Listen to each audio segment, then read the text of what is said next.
God kveld, velkommen til dyst i midtelen B36 og NSOI her i Gundadale. I sin dysten han framskundavur Nægas og den eneste dysten som spalter i kveld. Og det sin dyster i midtelen nummer 2 og nummer 4. NSOI hever 33 steg, B36 hever 32. Ligene for å komme inn av Øtlen kvarja løt, og vi kunne lykke teka spillerne i Jøtlen som for at bygge inn i her i dag. Vi teker heimalige først, det blir 36, i mål noen Tore Thomsen. Utespillere nummer 2, Andreas Eriksen, 5, Ottmar Ferre, 6, Eli Falkvart Nilsen, nummer 6, Alex Mellemgård, nummer 8, Patrik Johannesen, nummer 20, Roaldur Jakobsen, nummer 11, Lukas Sislevic, nummer 14, Meinard Olsen, nummer 20, Høgni Estroy, og nummer 28, Christian Restorff Morrison. Mest som alle B60-spillerne tøtjer til hendan dysten. Så godt så det ikke ut til NSOI, det kommer matter til om en løte, men her er Lie som byrjar til dem. Og i malen Simon Rekve Hansen, nummer 2, Per Langgaard, nummer 4, Jens Johansen, nummer 6, Karl Løtjen, nummer 20, Clement Olsen, nummer 12, Einar Trendarjek, 13, Paul Johannes Justinusen, nummer 16 Peter Knudsen, nummer 16 Jan Benjaminsen, 20 Morris Heine Mortensen, og nummer 23 Jan Ellensgaard. Hadde det her som byrja. Og her har vi Simon Johansen som nevnte B6-lige, håperen nær vi fullmann av vår. Jeg vet at Åtne Fredriksberg, Bar Hansen og Betuel Hansen trutninger Mikle Leikare kjenner så ikke vi i det. Vant du at her for at Sutjas after? Ja, det vant jeg. Man kan si at B6 grøy favoritter til listen der. Og jeg har kjenslene av hessen listen, anser jeg i Ronavik, men bare vi øveton forstekene.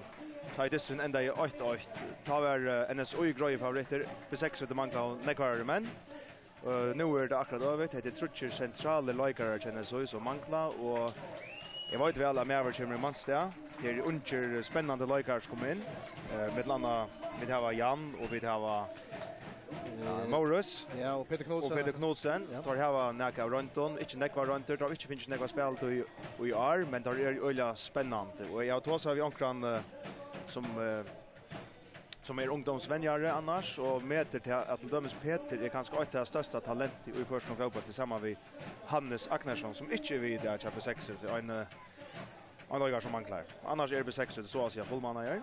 Og tås av vi akkurat som setter bunchen og Jan kjøper 6 og spurte om det er noen årsøk vi kommer til å faktisk Benjamin, hvor jeg satt utenfor, og han sier at håperen så mye brøyer at Jakob har simpelthen at skiftet sitter rundt når de skulle spille etter halvkjøtt, så här vi har ju Ireland utanför, ja. Man kan säga att B6 är ganska ute i stövn att alltid har haft så några skier så där spelare in och lige Jordan Ari, alltså hopren är blivit till Briar vi som Ari är inte så där är nej och han var nöjd att spela unga spelare när det men tar har mätt sig till att vara Effodeildin spelare och tror nu då han finns fallet efter nu kanske ändå har sänt ut stöv att och kanske för ut i listan en gång som har spelat några in så vi såg att helt i oheld att man Jordan Ari hur mätt sig så att det kanske några stigar i färden att vi kan.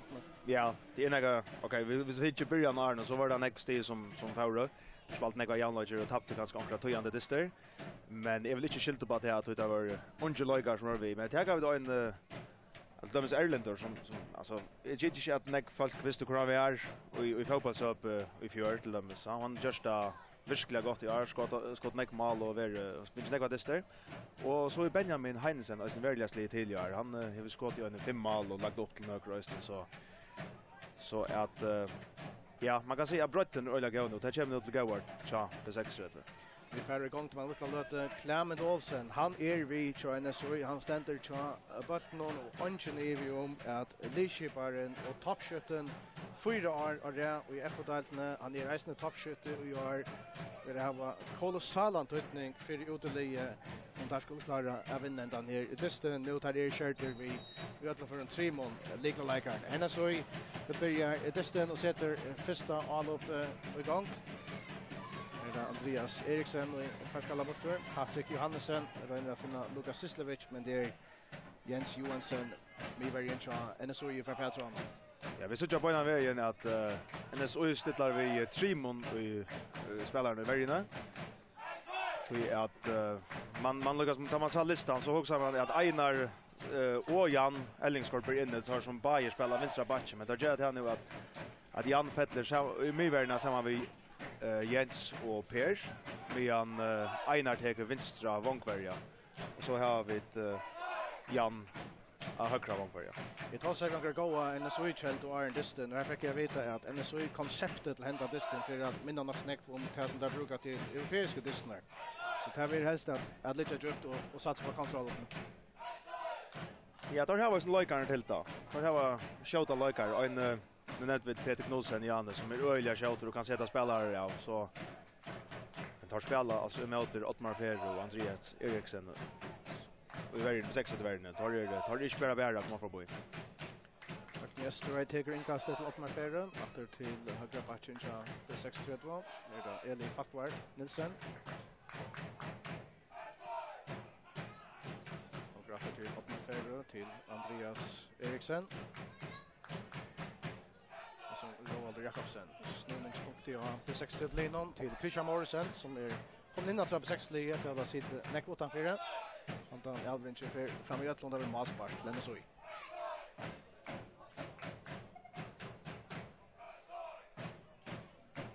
Vi såg att B6 det har lagt ett högt press av NSU-liget. Har välja locka av, ta att skulle ta Malspark så att ta här upp i 2 eldspel istället för. Ja, och man kan ju stå ju att som räcker för sikt efter Paul Johannes Justinsen eller Clement Olsen. Vänta vi när sån här mittenlöst 60 var det på Fältrånen. Patrik Johannesson här för NSU gör undan om han. Andreas Eriksen. Det är så. Ottmar Ferro eller Lucas Systovic från Andreasen. Så när Alex Mellengård han får bollen ner. Det är next skatter men det vunnit så plus i åter och vänstra backen.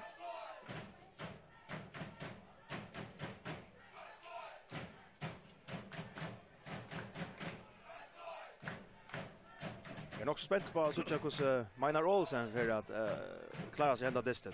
Ja, så nu är bollen och ja, gammal en så gör det. Som kommer hem efter från vänster själv. Här bryter han Jötnen, firmkott för inte lägga frispark från Ransny Juros. De är ju där. Eldridge connect Brockholm till från Heimalino. Men jag har nämnt Meinhard. Ja, Meinhard, ja, nu har han varit nere och rönt sig och nu har han kommit efter och han kom efter av B6 till lite och i det har manglat kanske att han allra mest tojan lojkaren så här så att han ska liksom han är stora ska kvar att tracka av hitla. Det är ju inte långt det också som ja som Alex Skatter ja. Och jag faktiskt öliga väl domter av B6 i Askarn och lojkaren han öliga frittlig för som men så tog väldigt väl för nästa skatter ja. Men så när menar det så en unge spelare som vet att säkert valt att komma hem att vänta för först. Ja, han har ambitioner om att vara 8 landsatter och han provar vi B6 provar också nytt. Ja, det är alltid frukt. Ja, han är största talent som är uppåt. Oj, just NSU. Vi kommer med inlägg. Det ligger väl. Centra Michelin här och NSU värner kan det vi har skallar och här är Simon Rekvi Hansen och bollen spelar frater och här var det just frispark mot Karl Lötchen där frispark till NSU. Ja, center och Rekvi här och i NSU värner. Så tror vi det att Karl Lötchen har slär ner i vattnet man finns inte i Richen allt igen.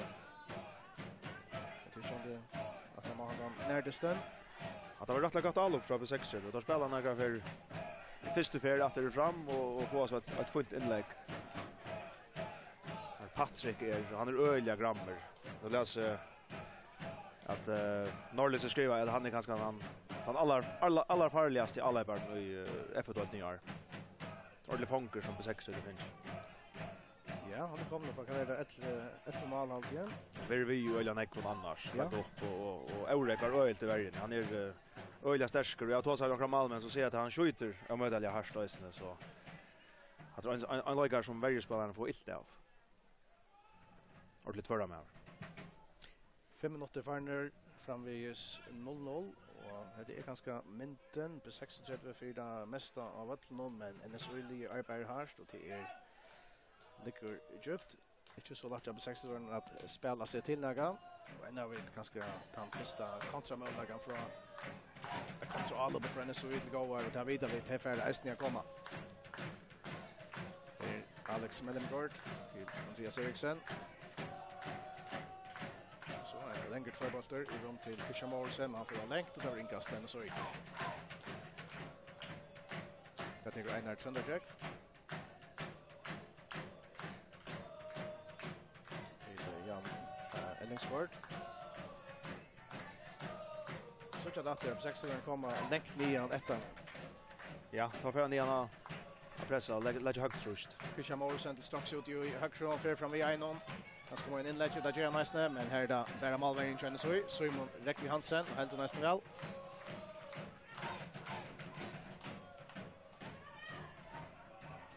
Och inkast till den så Peter Knudsen som pressar Andreas Eriksen så mycket. Men det visste vi så att en så uppe i AP6 till håll. Då gör så gå sånt där. Jan Benjaminsen för att ta den.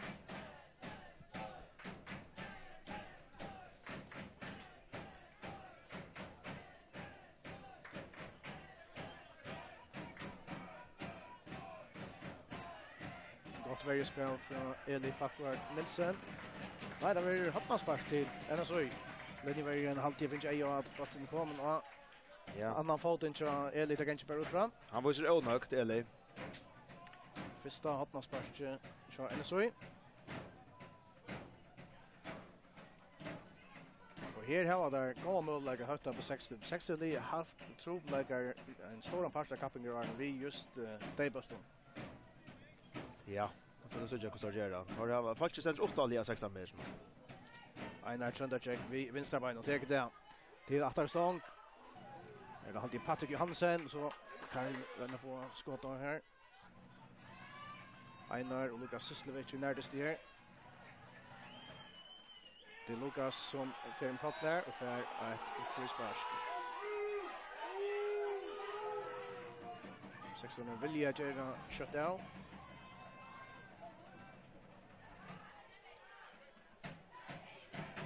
Det är högt Estroy. Fischer Morrison. Den är så Lee kommer på plats och är välskipan. Alex Mellengård här. Patrik. Lukas Sislevic. Ja, vi såg ju hur Lukas rökar. Han för längt efter bollen och jag har ränt att pejla av hur en så gör när hålla eja vid Lukas. Skott om bollen är längt från. Det är en avs respekt från honom Lukas Sislevic. Det är där Sean Tröttel först kan Leo.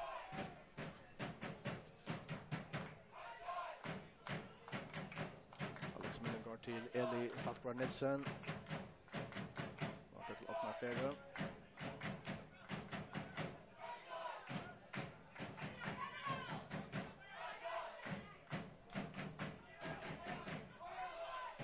Shot much om not the farner fram vid 0-0. Destroy. Det blir öppna färre. Så sätter han färre. Vi var ju inte på 60 kommer ner vi.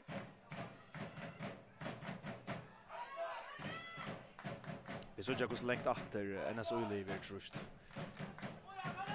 Det är ganska bevisst att de lägger så. De lägger vi två med alla barn som har press. Lucas som förra press är det vinst och högre. Och lika vi att han och Elvin finner högna Estroy men ja och det är det inte ovanligt att så ända vi här hemma i första cupen är lite så kompakt som där Gerra och i hesen distan. Vi nämnde ju Janne att Spanker säger firmar att det var det här europeiska koncept som där kommer vi här. Det måste bara säga att det är hela vägen så först att touch mot det. Orsöken kan vara Sövan. Att har inte vunnit här i 20 år och jag kan också spela in att har tappat i 4 år med HP så jag vill kanske bättre om Highland Vinker och lägga syndrom. Så så var det till att här är 14 Döms 18 och Bar Hansen som gör bit sig ölen till offensiva så där. Ja, och bättre väl som är väldigt fast i fölsra med väl.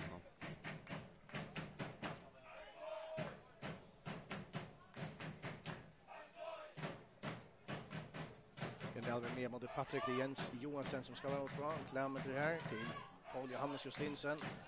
Åttna Fer ut ur mittlen. Så Karl Lötjen, Eli Fattbar Nilsen, kommer som dratter fram här.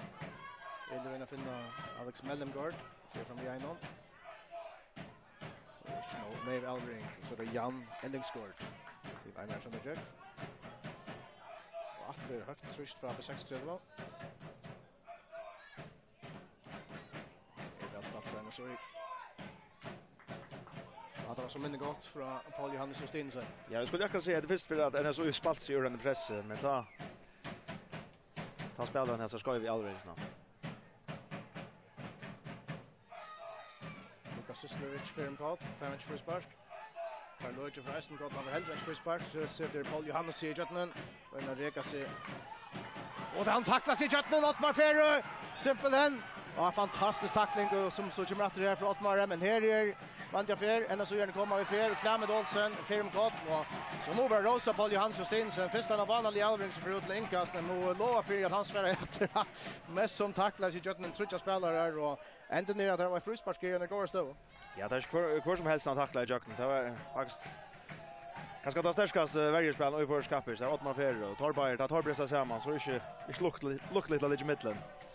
Einar Sandberg har ett vinstra bein som vi har sett för har skårat så långt ut. Det är långt ut, men räcker han väl så kan han sitta. Han är fantastisk då. Är vant man har svårt höga till det bra. Där rockar vi. Taurur Malen, han känner väl Einar, tar spalt samman kvar. Så tar jag tror en duell Einar mot Rönnån. Det är så tjän för att Einar Sandberg kommer vi här. Fruspark är långt ut, men som sagt han har gott spark. Här kämpa. Räcker och Mankaren för Patrik Johansen i kort. Ja, det kör att det stänger passen. Man är ovars för armen eller alpån för en så gör, men tillvita att jag sa att så alls inte klarar av stånd av ett väl för det. Nej, det är inte utlavera tillvita i för. Men Patrik är inte en lojgar som bara ligger så lös.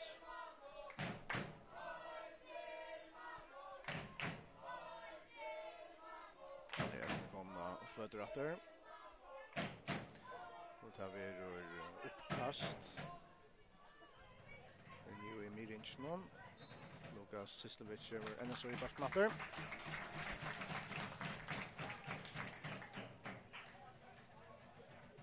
Att det så kör det är 16,9 och trista och mivärjande i NSO i sälja ganska och kännas inte tryckar ta där vara trista. Ja, jag stressar då öljan häck och det enda vi att ta sparska bollen bort och ta räka en B6 bara och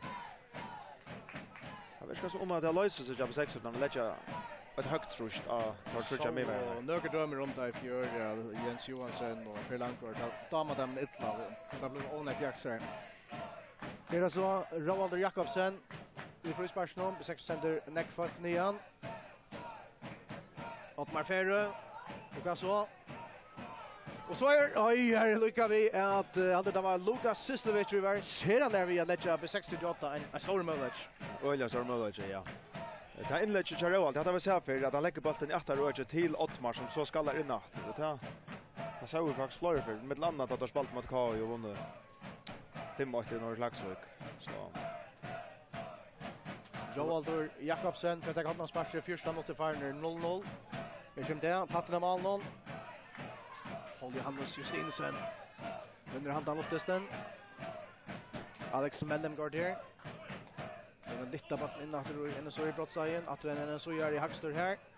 Och så är det inkast till B6.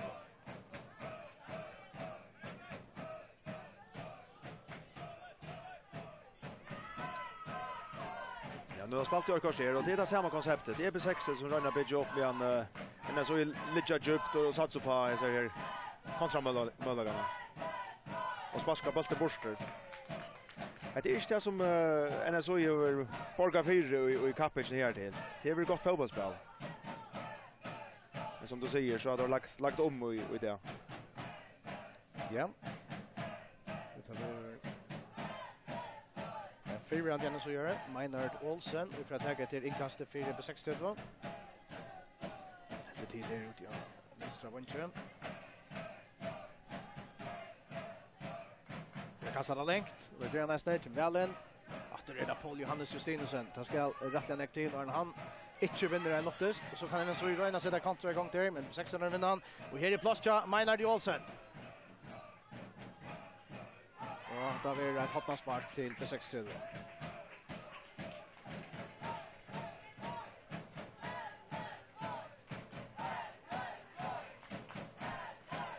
Men ja, B36 kommer bättre väl bättre från början. Det tar som styra då och komma till för faktiskt finnas över utan att han har större chansen att komma. Roald Jakobsen i hotnarsparken. Efter det igen så gör han första bollen. Roald från bollen efter här. Så släpper han hänga sin där. Ockmar. Alex Mellengård efter till Andreas Eriksen.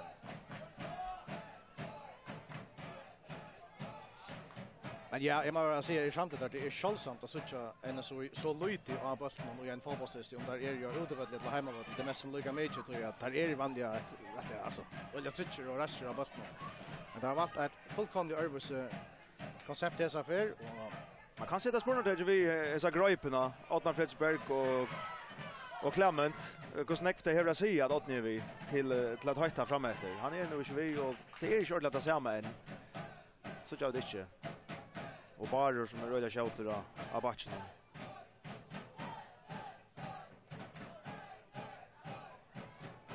Men som vi då tar som det är ett koncept som tar halta och tar lite djupt och tar sats på ända chansen. Det är en chansen han kommer då istället. Det ger han en kvarjon det är oansett att spela med och först alltid en chans.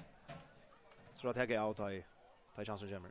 Det är Roald Jakobsen lite inte Patrik Johansen och i fjärran skallar och men Anton Trobladge tror Swimmer Ekva Hansen att lofta här som. Och jag välkommen upp av Patrik. Han hoppar Arne Jens och Lucas som honker upp i ritchen antar i bollen kommer in. Gott allos spel. Swimmer Ekva Hansen med att sparka längt. Och är det Clement. Kevin Pott, French frispark. Eli Fakvar Nilsen här round till Lukas Sislovic. Det var Karlo Echnetsar. Alex Mellengård. Lukas Sislovic. Till Eli Fakvar Nilsen. Men det var nästan helt inte kanske ordentligt så än att en så gör inte ordentligt fänga i den. Så här tar stand och det kompakt och det har det just konsekvent på 60 det och all av det. Där åker det kommer ju alltså. Akkurat stickningar har gått nog väl om man mot backlinjen men det är ju att Lee chat om det är mest som på plats att då. Ja, det är ett ordentligt europeiskt koncept som du snackar ju om. Ser man tydligt. Det blir väl lite trångt och jag vet trubbigt att spela så då. Men hinner B6 så det var det bollen och tar röjna och ja. Det var Archam något för hörner så.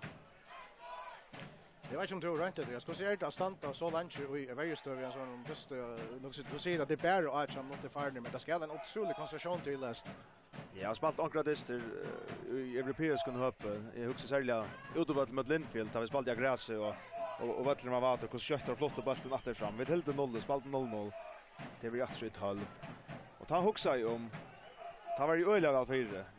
Och ska väl renna så men är väl utlägg kvar ta ut Trushall Gersten något var här. Särskilt att ha mot ändan. Så att bollen är flott alla samlat och öliga näck var för. Det kräver otroligt orska. Men det är disciplin du ska hålla alla tiden. Hotna spark från Christian Morrison kommer ner. Bollen är varvat in. Andreas Eriksen är här. Clement Olsen rullar bort där. Max Mellengård, vi ska gå över för honom, men här är det så Roald Jakobsen kan fälta honom. Patrik först för in i brottslagen. Att det är Paul Johannes som är att här skallar. Så gärna center skinkla i varje spel. Det fortsätter runt den bollen borster. Patrik Johansen med en nutchen inlägg och att det är den så ju helt med första tar över öliga rush till i varje spel någon. Ottmar Ferra till Alex Mellengård. Patrik Johansen här.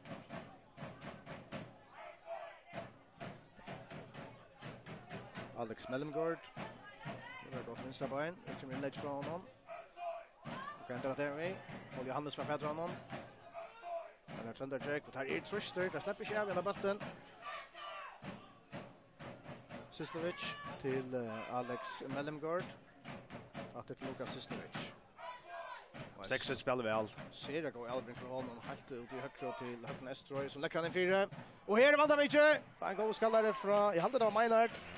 Vi kommer andra bollen. Kanske inte akkurat till kraften och som man vill ha, men först en go Eldring från Lukas Sislovic så är det också fräckt inlägg från Höknäs tror jag som ända vi har vandrat med. Det är rättligt gott spel från B36. De får flott bollen så det är att jag faktiskt undan trushen och China så och tar det inte mer än 5 meter fram all och får lagt det sig Eldringen. En öliga go Eldring från Lukas i till Hökna och Hökna smäcker bollen in. Det var flott allop. Och Hicks tar öliga akkurat när 2 rätt i bollen. Där vinner bollen från Karl, ja. Det kommer Eli Falkvar Nilsson. Det kan gå över honom. Så kan han så i sätta en kontra igång. Peter Knudsen, catcher han. Han vill stäcka över av Andreas Eriksen.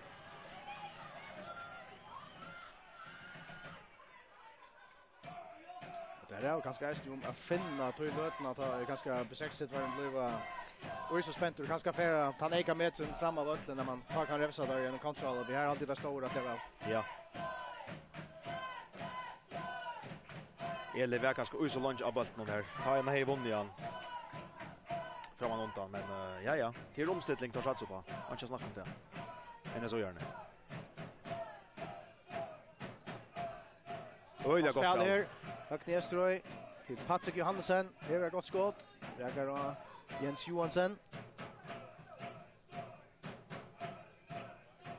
Ja, en skott för andra bollen ner mot minen.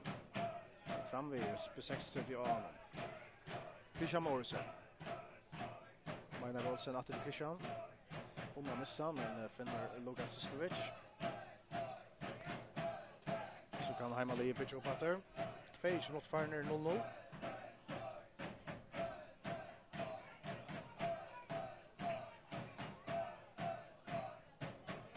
Sislovic till Christian Morrison. Finner han högna. Nej, det gör han inte. En så gör han kommer till en. Jan Elskård, men det får inte välja. Alltså, det får inte fätra bollen. Det får inte spats nya mot det minen. Det var öliga trobläggare. Vi har etablerat sitt egna spel än så gör han. Och främst människa än så gör han. Tar lite längt in i egna i halva. Och tar vinna bollen så är öliga längt att komma fram. Fram i all upp. Nu vundrar han efter och så guppar han bra fram. Tar det pressa här. Det var här till dömes till distemitlen B36 skala som skala var öliga när vi att vinna men då klockan slår 3:20 då hade vi ju ganska trim och vanta miklon kontroll på mot B6 jag ser det minne ganska om defensiva stilen men framåt jag vet inte jag tror inte så det blir nog. Ja. Det må vi var vanta att för det sätt med kommer också stå i att det är det som vi känner för att spela gång fotboll. Ja, det är det nämligen. Så är det om. Men det är ju ändå som du har en i att man ska arbeta så hårt defensivt så är man ska läsa offensiv kraften. Akkurat. 60 det var väldigt iveskott och karra bollen väl väl och efter det fram och då viskar som tar man tar som restvärje alltså här är nog av fast att för bollen tar där i alla på om då skulle missa bollen tar så ligger ett tar placeras i öliga väl så kontra alla öppna tar Peter släpper renna framåt det blir ångat det farligt. Då har haft en frisparksrund som lagte mangar. Ni hade inte det vi störst mer. Och inkast längre fram men det är och ett annat spark. Det är inte det som man känner en så i fyra. Ta playa distner a bilja också när jag åter fram och tar jag skjuter i all upp. Nu spelar sig fast där efter eknar i halv och sparkar så bollen ut länka. Så det är hade nog så kölsamt att såcha. Jag tycker inte att Gerber är nöktig vid det som han ser på nu. Här var det varje spelare så här ser okej ut.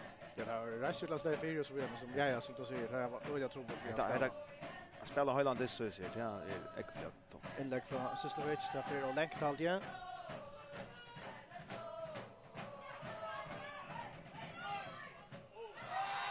Så frispark till NSOI och Andreas Eriksen fettler Peter Knudsen.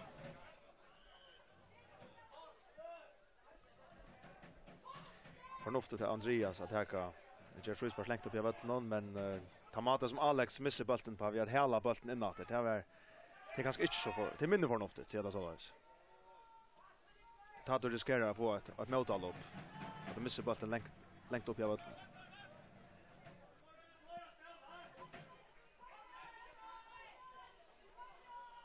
Är högt i östra bollen som det kom för sig. Och jag nästa skatter det kaffegarage, inte spalt näck. Bollen lite in 6 meter mot Patrick Johannessen till Jens Johansson skallar runt fram så bruksla domaren och säger att det är frispark till NSOI.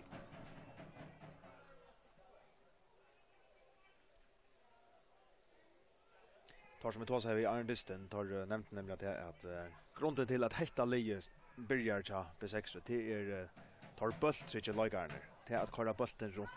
Det heter attla och det att halta lunch av bulten och tar vant av att NSOI kan ska föra spela så läs vi har lite längt ner ta gott av bulttrycka lagar som till dömes Christian Morsen, Lucas Roald och där som klarar varva av bulten och en med bulten och Alex Mellangård som öliga stärk till bultspel. Einar Olsen. Högnästroy.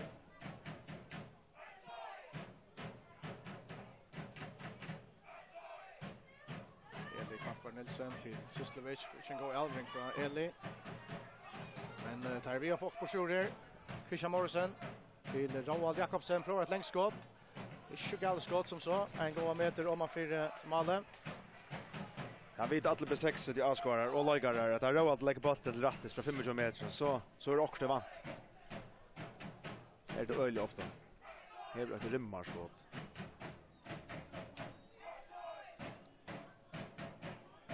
Achten är att lägga högt tröst och som räcker vi han Kjell så går stund till lägga bollen fram till Paul Johannes. Men B6 där är ja han nästa bollen. Här vi bruksla frispark till B6-32.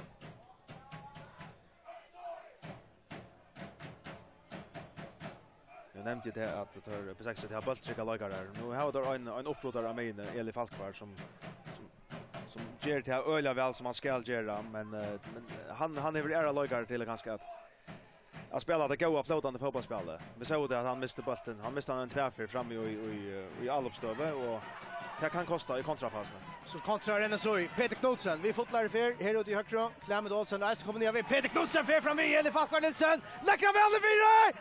Och här är det vi. Och här loftar Tore Thomsen. Botten.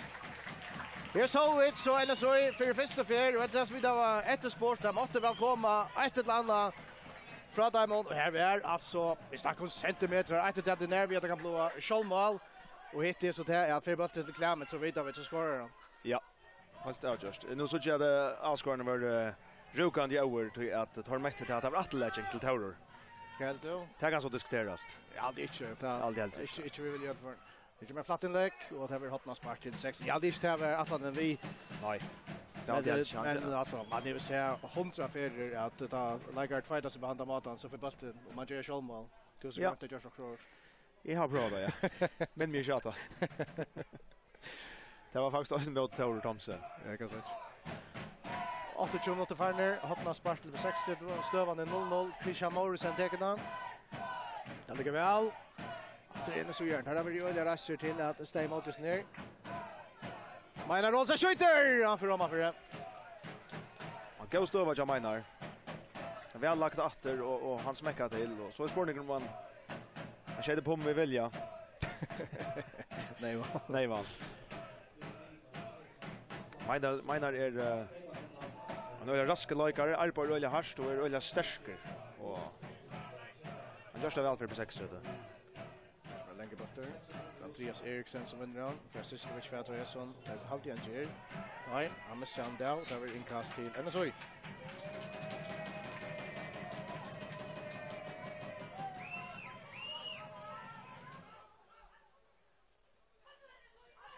Ja. Tjejer som måste skulle ränka han fick så en första stora mål och det är ganska den största målet utist någon. Ja, jag må bara säga att det är som alltså kvaliteten från Peter Knudsen där neckfair och han snäjer Eli aus må man inte vara där att det var en god aktion för alltså det var ju ett Eimarsavik från Peter Knudsen.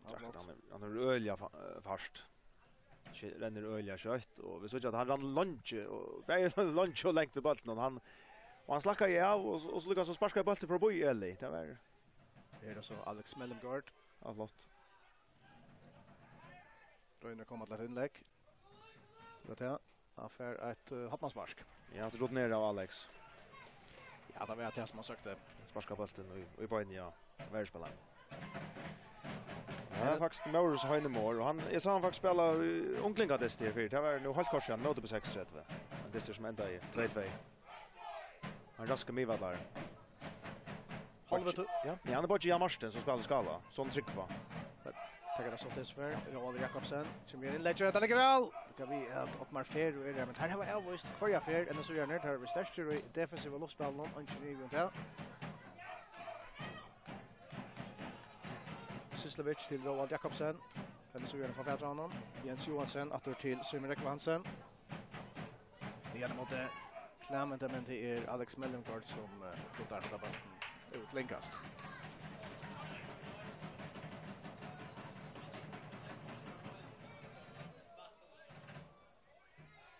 Ja, så jag Gerber han tosar öl vi svinnar men.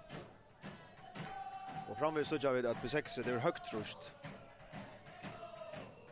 Ja, en runda jag som du tror att vi att inte kan ska kasta handbollen. Det blir som nian. Vi så in inne. Där Clement vinner handan så Alex Mellengård här kommer Karl Löchen. Så sänder han Jan Benjamin senast där här ute i högre som har plats. Han kommer resten en gång Löchen och här är Tor Thomson efter. Det blir att kanske säljer ut i högre så i förspel Knudsen och Jan Benjamin och bäj två affärer kvaliteter och inlägg och Chadamon. God kvalitet. Och självt akkurat så att bollen ska ligga i mitten malvärjan och värjespelarna. Och det vill säga hvis värjespelarna kommer ut bollen som du säger och som jag har prövat så kan man köra bollen i mål. Och hvis vi klämmer det där så blir det allra helst mål så att det går kvalitet i inlägg. Ja, en av inte några målrunt från Clement Olsen men här man vill så att jag antar att han för av utan att här var i ötla för några mållägare och där skulle inte några till och han skorar. Eli Fakvar Nilsen. 60 runda bitcher på något mer. Minor Olsen till Eli Fakvar Nilsen. Section har plus att spela. Längt in i halvan tja. Ja, när touch 12 meter utanför nian hål. Opressar. Lite öliga kompakter än så gör det.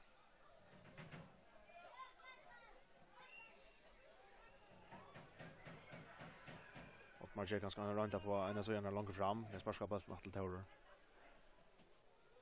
Men här till Olja disciplinera från utlinon. NSV stannar väl. Christian Morrison. Låt mig färre.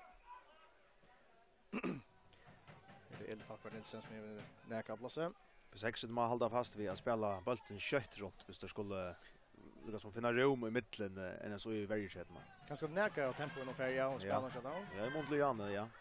Då spelar ofta 8 touch och 2 touch och så vidare. Nu håller det ganska så lunch på bollen och att det samma får då inte skapat ett rum som det gör i början av det. Att det kommer nära för backlinjen och får ligga som mittelrum. Det gör det inte på nu. Nej, men så samstundes Rosa en så ju alltså det där valt det konceptet har stay mot och trust någon och vill ettlusta nu har där tvärförna värre. Ja. Och högt på 60 då. Ja. Ja, just. Nu är B6 den avvar skjutlagan så Peter Knudsen.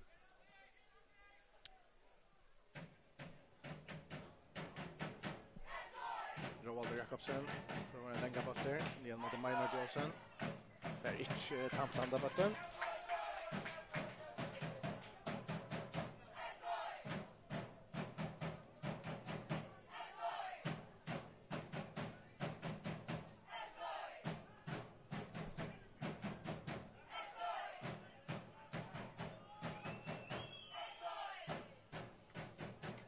Här går plats till Paul Johannes Justinsen. Einar Chandarjek. Jan Elnesgård. Jens Johansson. 6 är det så gärna för att bollen längt efter räkna rätter och så tar länga bollen fram som för så jag att nu Jens Johansson kanske Jens Johansson Jan Elnesgård han var inte gott och uppspel någon tar i trust och lycka ut. Nej, och det är ganska syns runt allt. Det är nu känner man flest alla lagare och jag vet att de så man kan köra samman för innan då och spela ut men Jan är faktiskt en öliga tekniska lagare. Jan Ellingsgård och han ska sparka bollen långt fram. Jag är inte ordentligt vantad. Han är annars en öliga donalig fotbollsspelare. Det är en 60 så kommer Jötnen och i högre så finna ett inkast. Menar Olsen. Så vet man vill ta det längt eller en boll in i vattnet. Att jag tar stopp till Lukas Sistlovic. Roald Jakobsen, Rönnrock fix där, men den så gör ni får sparka bort för. Ottmar Ferre. Roald Jakobsen. Christian Morrison. Och i löten är jag tar först för att finna plats. Jag bjuder utgörande trinch någon av vattnen. Men så gör ni stanta öliga väl. Flyttar sig väl att och fram. Okej, där hittar vi där inkast till NSOI. Ja, det är samma sövan. På 6 drar en bit upp och kanske det inte no shot. Karabulten kanske oj så sent i mittelsön till att finna sig i rummet och NSOI satsar på sig kontroll upp. Ja, en taktisk dyster. Och vi snackar om det igen att det är kjolsamt att så känner så i hesen löjklot att lite och boja. Ja, och nu är det minuter efter jag förra halvlek. Framvis inte mål kommer 0-0. Andreas Eriksen till Mackaran i Miverne, Ottmar Ferre, Christian Morrison.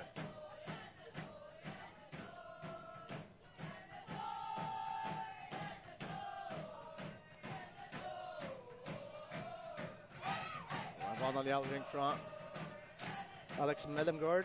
Och så gör de för Fätras ner. Morris Marstensen. 6 sekunder vinner natten.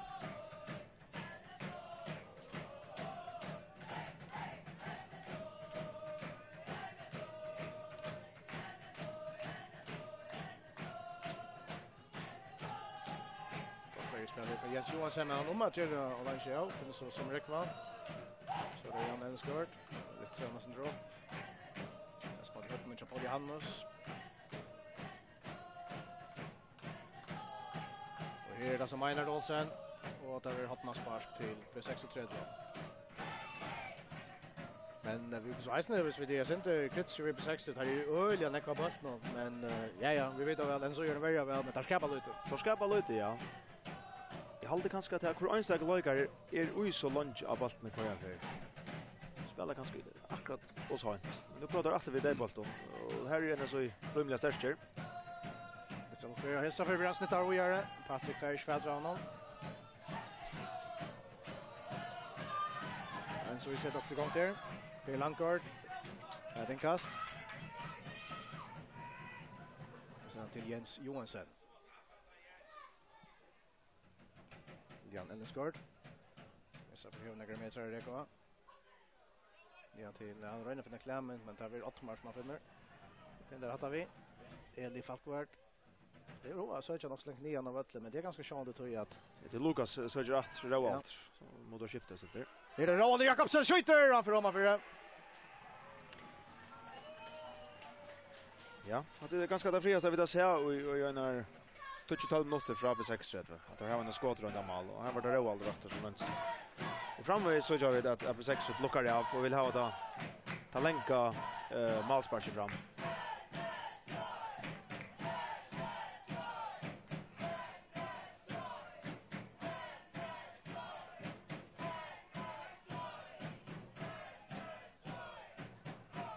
Karl Löchen till Jan Elskort. Det är öligt trist att NSOI gör någon här, men jag haltar att det här är ganska onäkt. Frispark till NSOI.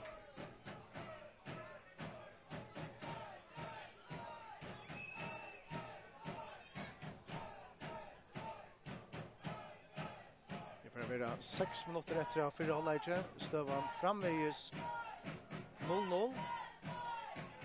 En av dessa som är öliga taktiskt prekar museet. Men så i vart en utgåva som vi inte är vanliga att här i Landskappingardystur. Vi har tänkt att jag vet någon. Jag kan söka kvart det där här. Det blir en neckfolk. Den är en på 60 till halvna. Så kommer Ransen, Juros, vi goda korsen. Det har till Jens Johansson. Det har varit en favör för Dral, eller hur? Ja, det för Dral. Och det kan kosta rätteliga torst att Jens får ett guldkort på Dral. Ja, då också om alla kan få ett tror jag. Ja, det är också jobb. Det nu för att 6 utan det tar för in i halvlek så vidare på vi att Jens så tåsat om till att det skulle lägga trust han vägen. Är man öle bevisst om det att är mycket över gott kost. Ja, det är man. Det tåsar man ekvom, ja. Till dömes att lägga en Lucas Istvic i honom och så ger det shout fotvittnar som han då och träffar på bojan och ganska uppsöka alltså stressant lägga frispark. Ja, stressant lägga frispark, ja. Men nu händer något här. Det är att NSOI lockar av. Och det först för så att här i det snä. Nu är Askan Ragose till att ja, då tar dralla. Så nu lägger det högt trust. Och det är några spelat något. Och i hästen det snön. Att man 14 minuter.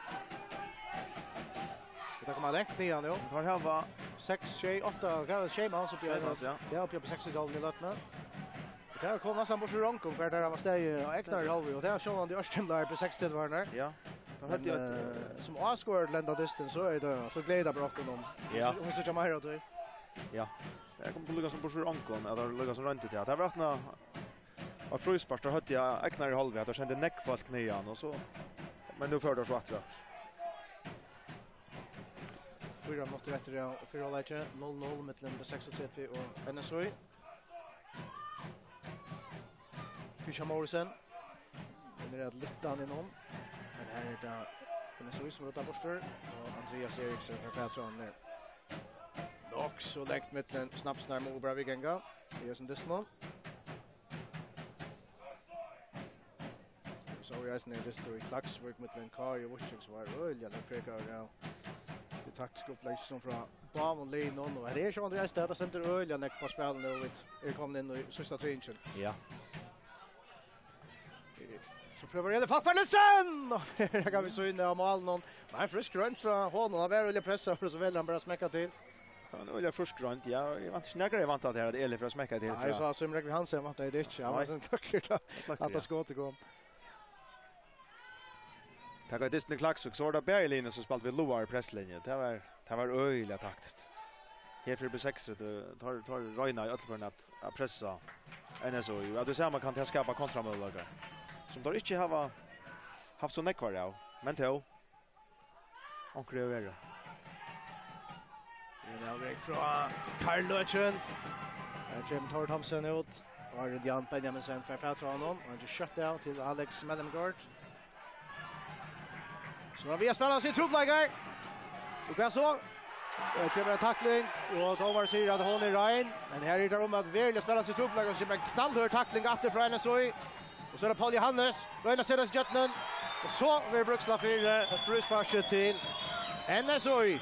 Fortsätter Onkon. Och när vi såg att det också klampsa händerna samman. Utanför skärmen allra helst. Det är en 5 som klappar händerna av Per Lankort för att tackla han gör det med in i här. Lugga som man såg amerikanska fotboll. Ja, det var en major tackling. Han kom via Per Lankort och just på 6 skulle sätta en kontra i gång. Men det är så det syns jag slåtar Röje från hemmalinjen som ger att vi uppspel ger där äntligen så stövne och nämnde det Johan en klam nej Kaiser Einar Trandajek han har ett ölspark Karl Löchen kan nästan sända en kanonkulja träd kanske ligger han bättre till högra ben dessa för försvant han från skott på mål det blev den lägger här var det folk här inne. Tar jag var största män in i fältet men är alltid att det nå tackla Einar Ötlenförn att smäcka till. Einar Trandajek skjuter och han är inte så lägg från mål någon kanske en lilla meter eller så.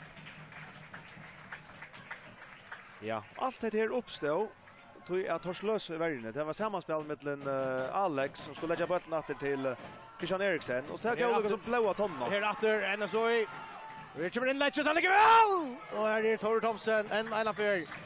Och alltså ska vi förtälja gott nog upp på 6 till Kelen där bollen Atlan Ferrolag men skulle förtälja vantastöver som att i minsta leverera Jonen om NSOI inte färdig framåt. Ja, helt säkert.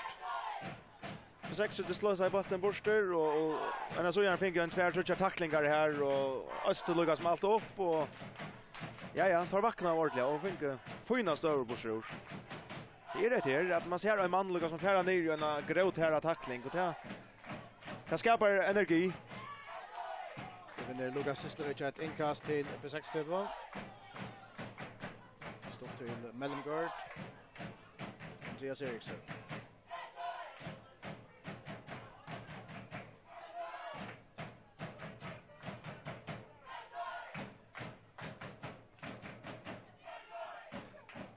Patrik som söker men Simon Rekve Hansen färran. Och domaren har lagt 1 minut att säga att Vanja lagt in i just färren.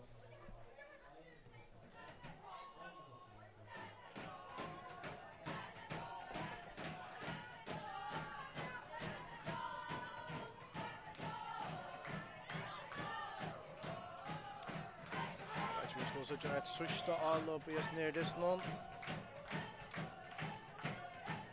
Alex Mellengård eller Disney så är just halvlek nu. Kanske kontra för en så nej han vill så.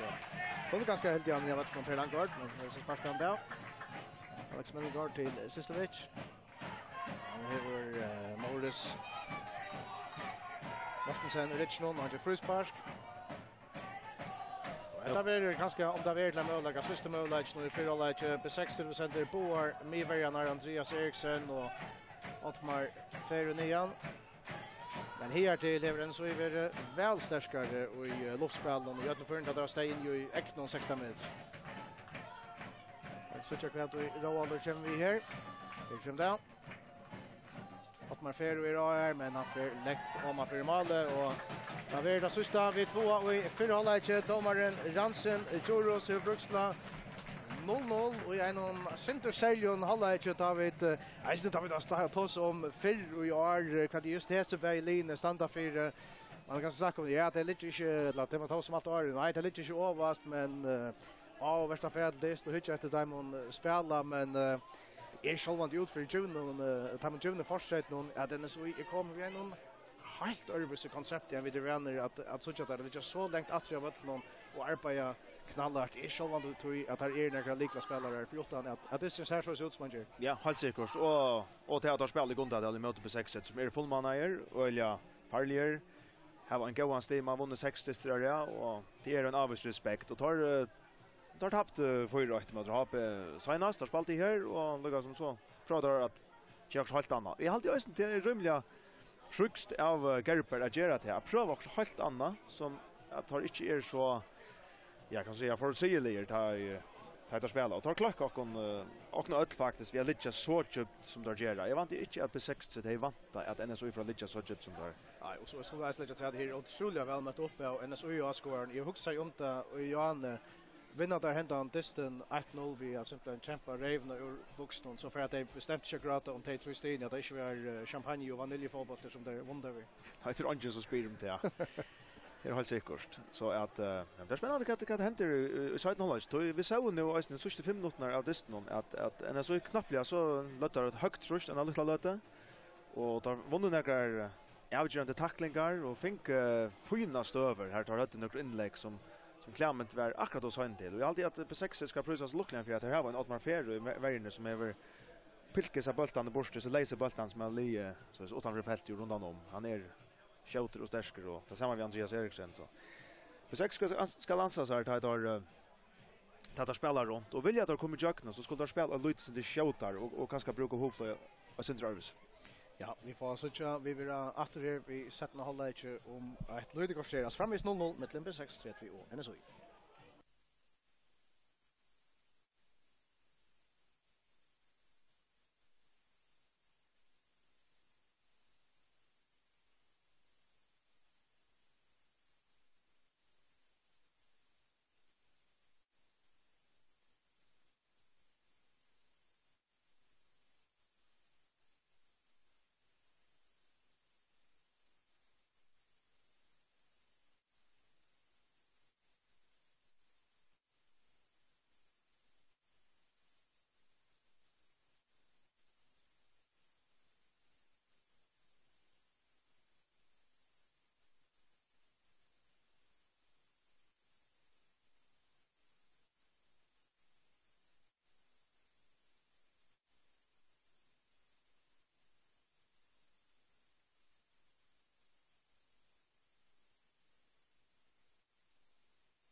för satten i halvlegur att börja för att löta vi där inte alltid är sen några inköp för inte än så vi kommer vanta där vi där som och ett vad banan lion och kommer av vallen och så kan vi säga om faktiskt akkurat här var tentra är att det är center speciellt högt efter tog är att en så är särliga som vi alla känner för gåan alles fall på där och att det är ett väldigt kontroll i det att hemma Brasilien och här är vi nervi. Ja, tar vi nervi. Tar Pinkerson så första mållägga att man tjejer 20 minuter och så såg vi från 4 till ut efter att det hade en trutchar fyra utsökningar mot på 6 mål och tar hela steg i det kompakter och längt att tror jag eknar i halva. Men så tas som en särskild händning och i förhållandet så ska man kan se andra tacklingen som Per Langkort kom vi. Ja, och symbol vi ut i tacklingen när man säger drakar som amerikanska fotboll att har go i high five och allt det där och då säger vi akkurat i halvlek nu och som sa distan en så i HP och då så onka såna tackling ut i distan. Det kanske är en det har ett lösa att ta spela harst mot på 6. Det är så Maynard Olsen till Alex Millemgård till Lukas Sislevic. Maynard Fjorau. Vi är mot backlinjen. Kan komma in inlägg här. Louis och ändrar det vi. Han kommer in för och där hoppnas spark. Det är Jan Ennesgård som kommer i mitten här och sparkar han där så på 6 blir och inlägg att trusta från början. Ja, jag hade att det här är den bästa aktionen från Maynard Olsen och i Disney. Han rönte när början av Disney så hade han blivit också anonymer. Så det 15-20 minuter för Rollage. Men det var en god aktion från. Hoppnas spark för Roald Jakobsen som här. Det är Clement Olsen och sparkar borster. Center Andreas Eriksen ensam atler. Man får färdra som bollen där. Det är han.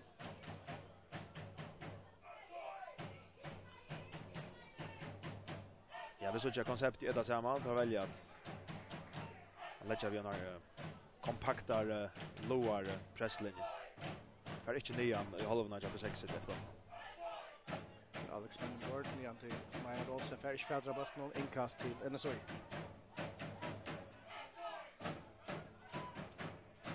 Karl Lötchen är flyer på 60 vart här. Första framvis högt press. Ja, som bara för Udell.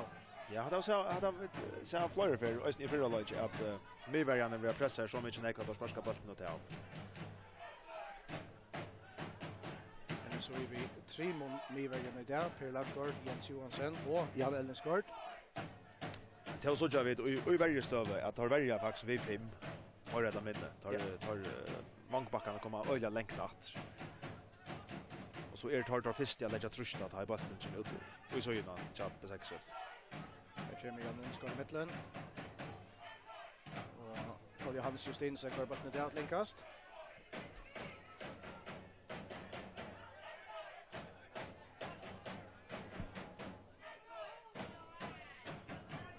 Gäster till Roald Jakobsen. Efter till högna. Så med inlägg från honom. Patrik Johansen. Gasson. Det väntar mig inte. Så skjuter Christian Borsen och här är Suimor vi Hansen är en superbjärging från en Suimor någon. Det är utsunnet channel. Vär inte särskilt en god reflexbjärging från han klarar man ner. Ja, han hade den bästa chansen på 6 haft det någon. Han går runt och väl lagt att jag menar Berges väl vi vägläggaren och lägger hans vatten. Nu är det efter hotlandspark och här är en så är vi evil utan här till. Christian Morrison kommer i hotlandspark någon. Det kan ta mål någon. Och jag bollen för mål och det är 1-0 till B36 och Suimor vi Hansen så tröstar in i mållinjen i Huxey kanske för att döma frisparket lockors men Ransen Juro stomaren outjurder 1-0 till B60 och att det kan bära skrasidas som ett självmål från Suimor vi Hansen målvärden och Jensoi. Klockeklart självmål. Vad sa du då? Jag sa det som att Christian skjuter ett inhaltsskruva hotlandspark tattat mål och det ser ut som att som räcker kommer sig upp från. Röna boxar vi ena gång, det räcker inte bollen och slår bollen i mål. Han motmalt inte nek, vi blev efter så att målvärden här, där finns jag skåp på det helt från skjutan och så är det rasant in och domaren, det hade inte så som räcker vad Nej, han luggar som brockar sig sönder och så smäcker han ner i hjörnet. Han vet att han gör det och så helt inte livhela den här brockar sig så att jag hade det var så som vi sa det att han slår bollen i målet. Så det spårningen nu till att nu ska NSU alltså från plan A till plan B och mycket på ena vägen så för det sätt. Ja, helt säkert. Vad här Klemmet Olsen alltid vantar mycket. Jackstrar och till Ottmar Ferre som för första hjärtat handa bollen väck och så Andreas Eriksen här. Nu är det rätt spänt på att NSU frager om det blir vi lite så sån lödja träat eller om det här upp att älta på 6 det gör det här så är det öle öppen. Vi skulle till att för att ha ett mål för att få Löven och det där tänker vi tolja. Det var ohäppigt för som är räkva och han är en öle donalig malvärje annars och har stäge väl. Så att det bättre kapten vi har alltid ända för. Ja, och stäge öle väl men hej kanske inte den bästa disten här Gondadal Heinas med HP och hatta var öle ohäppigt att han ska slå bollen i egen mål. Nu vet inte om man en B6 likear stå inne i chan och det sa jag faktiskt inte hukte inte det men att det här är inte gott målmanspel att slå av i ena hand och slå bollen i egen mål. Han ska komma ut, boxa bollen bort eller täcka bollen. Det hade vi inte gott något nej. Lukas Sislevic har bollen här och han vill ju dömd för rengstöv. Och scenario nu att B36 förr kända disten area alltså är det lite att vinna kända disten area att ja det är spännande för kappingen i alla fall. Ja, det är väl jag tror att ta så om det. Och jag tar så det är snart också. Ja, jag tar förra. Tar heavy alltid blå. På 6 och Oscar och Sälja så. Men spännande vidare kan hända ja. Maynard Olsen. Är det faktiskt framvis så vi det att på 6 få vad plats bättre så in ju alla upp eller så inte vart där kommer långt ner vart en i ödlan förrun här är där finna Christian Morrison men det är Einar Sönderjäks som första ramen. Det där har vi. Helt bollen inne Paul Johannes färrar ner och Togas rätt fram där vid 60 på färringkastet.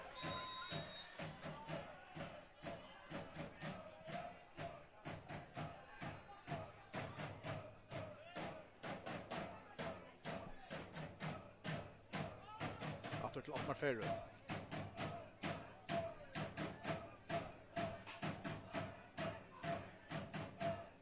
Jag lägger bollen till Maynard Olsen.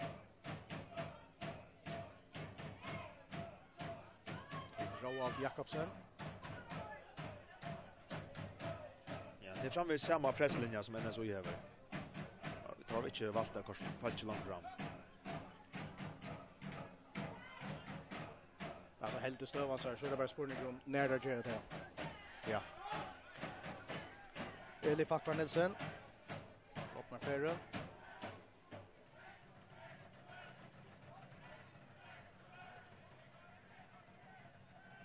Vi rör att finna Lukas Sislevic. Färfädra bollen. Filmpott. Ska se domaren. Målspark till NSU. Gott vägspel från Per Langgaard.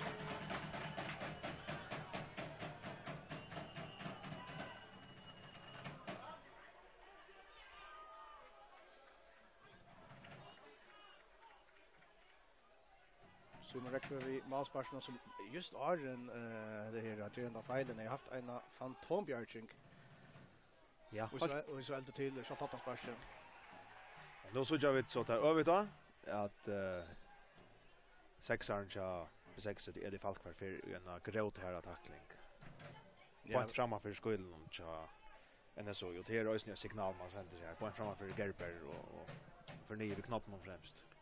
Det är frispark till NSO och vi har nämnt att här är det starkare än B6 i luftspel och det kommer Jan Ellensgaard och Klemmet är så vant här och Paul Johannes, Per Langgaard, Jens Johansson, Paul Johannes är en 5 spelare som är starkare i luftspel och så nekvar täljer vi alltså inte B6 linan så jag blandar högt nästa och ständigt Klemmet här är han ut matchar och här kommer Taurer upp och han är i center av trubblagon men gott man spel har allt.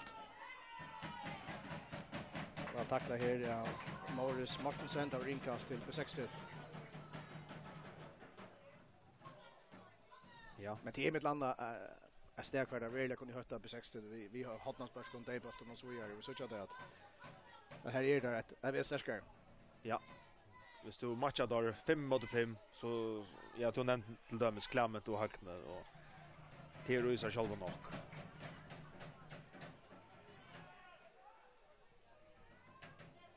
Mycket minuter farner sätten hålla 1-0 till B36. Ett mål som vi nu ska se som självmål från NSU. Målvärden så är man räkva Hansen kan jag mest kontrollera boxa bollen och i mål efter att hotna spark som var skruva en för Christian Morrison. Ja, vi får skra sig den gamla. Nej, han var själv. Han inte snacka om det. Alex Mellemgård till Maynard Olsen.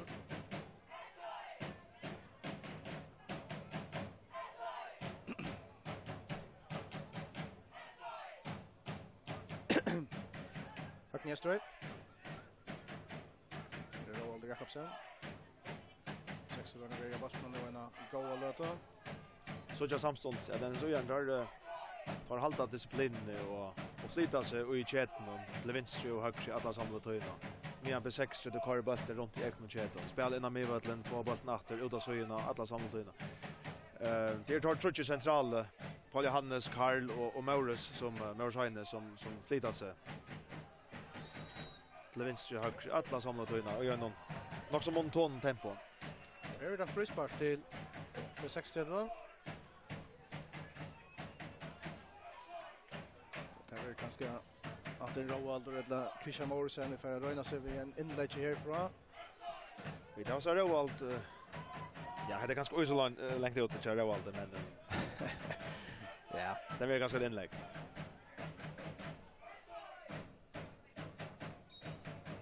Christian Morrison för att tänka frispark för B6. Vi kommer till. Och det var snett att göra och här fighter en NSU gör sitt i Hasen bollen här kost mot mål ser att tutninga mycket här. Det var Maynard som fick hötta bollen. Snittarna var ju alltid att målvägen så NSU var vi hinvägen så skulle det vara en tvätt ser om det var Jens eller kvar det var. Det var Jan allt. Ja, Ellingsfors moment. Ja.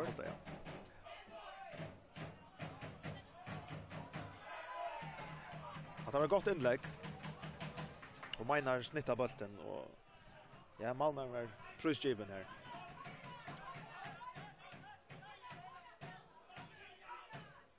Det kan ska vara stort lite Maynard och skora mot sin egen. Som blev upp allt där. Det är Clement. Mattias Eriksson rodar bort där. Så är det flott så nära nog 9 av den lödna.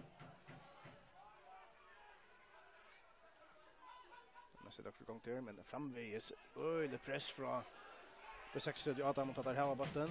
Det är i alla linjerna. Men det så ju släckt att det är samma flow som tar play här att det kör bollen runt. Över average.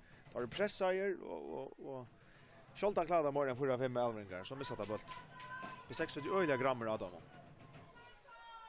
Och det är tungt att ha då vinner bollen och så spelar man så här bollen på en väg åter och så åter lite varje stund. Det är att det är dränande fysiskt men det är sannolikt ösnen sallarliga.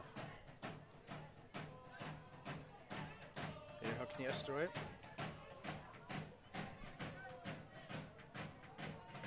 Morrison är med att finna Fatboer men det är Jan Elnesgård som sparkar bollen där till inkast. Tackar det kött. Och det är ett hotnaspark till B36. Samma stöva. Så är det nu var det efter om de några lagar som ställer sig inne i Malmö. Jag är spalt så vet jag ställa. Jag ställer in till Malmö och förstår jag. Det är Lucas som ställer sig här ja. Nu gör det snackbesjur att hålla den väck från Sumrekvan.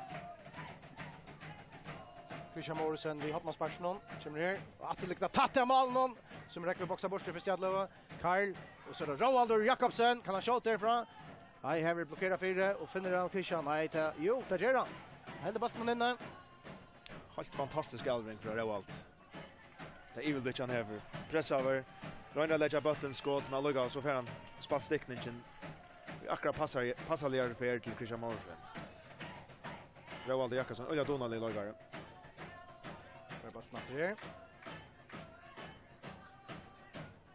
Så det här men så vi kan sätta en kontra igång. Tack man ner vid neck från fast nu. Det kommer en cool bilcha ner mot B6 mål någon där ska heter över till. Nej så missar han bollen. Jan Benjaminsen han har kommit neck för vi lägger vi fotlar för nian. Vi har så stövnar att gå då på. Men det så gärna. Kan lite boja och så stäv vi till. Ja, man kan se slappa fram vi här så. Ja, det Peter var bara samma för. Peter Knudsen som är öliga skjuter så. Så jag vill jukta. Så att det är B36 gör oss en klorslan urskjutning. Ja, jag håller att det är Erlend Magnusson. Ja. Han möjligt att skifta högra backen högt näst tror jag. Han har väl darvar av Skavon stora parta kaffen som vi nämnde från Virolog. Lukas Sislovic här.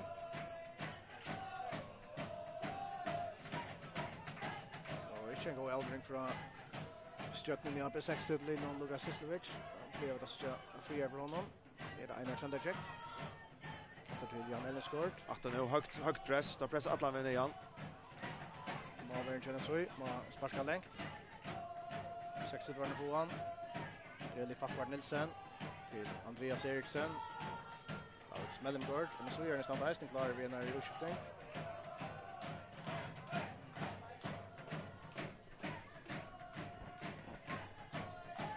Och så kör om en annan lite kort här. Det är John Life eller Höjkord eller vad det är.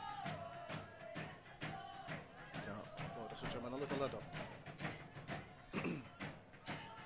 Men mynten fram i sin samma och det blir 60 som är 8-1-0 så är det Eisner Tire som är mest som konsekvent av Baltimore medan NSO i toar upp på Shotall. Det är kanske att jag kan se det igång på ett frispark. Ja, det är faktiskt frispark nummer 2 som Eriksen gör. Han gör det ett harst i Virolog och nu gör han ett annat och han är inte finns guldkort än.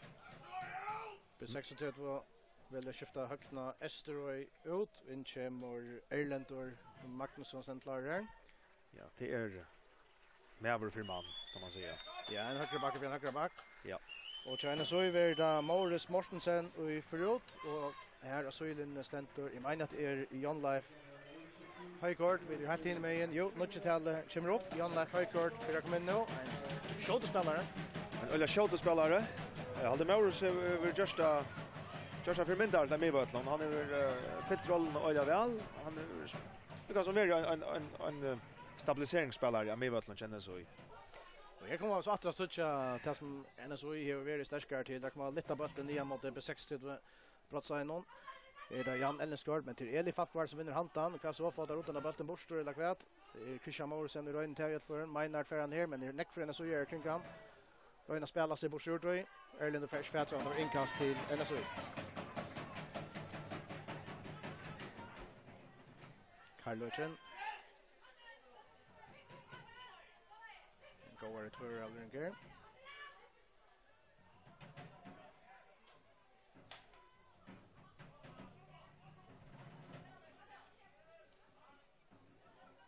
Men det kanske nästan först för vi det någon av så att så släppa att spela så för att syna mittlands press jobb 60 vill i öljökt. Ja.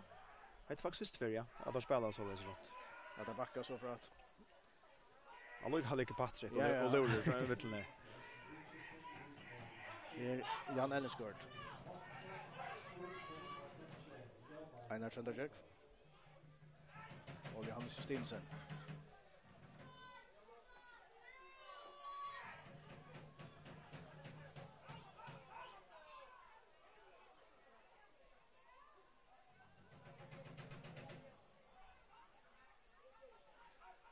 Så gör ni en bit upp här.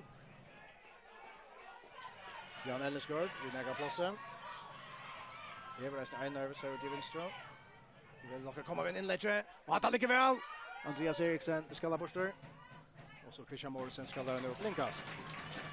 Så gör vi den så vi släppa alltså få bättre plats och spela sig igen och ja. Det inlägg när vi såg ju i förra halvlek var det en tvåjadam det är öliga gången kvalitet och bra för lukta det av från. Karlöchen här. Och så är det Clement Olsen.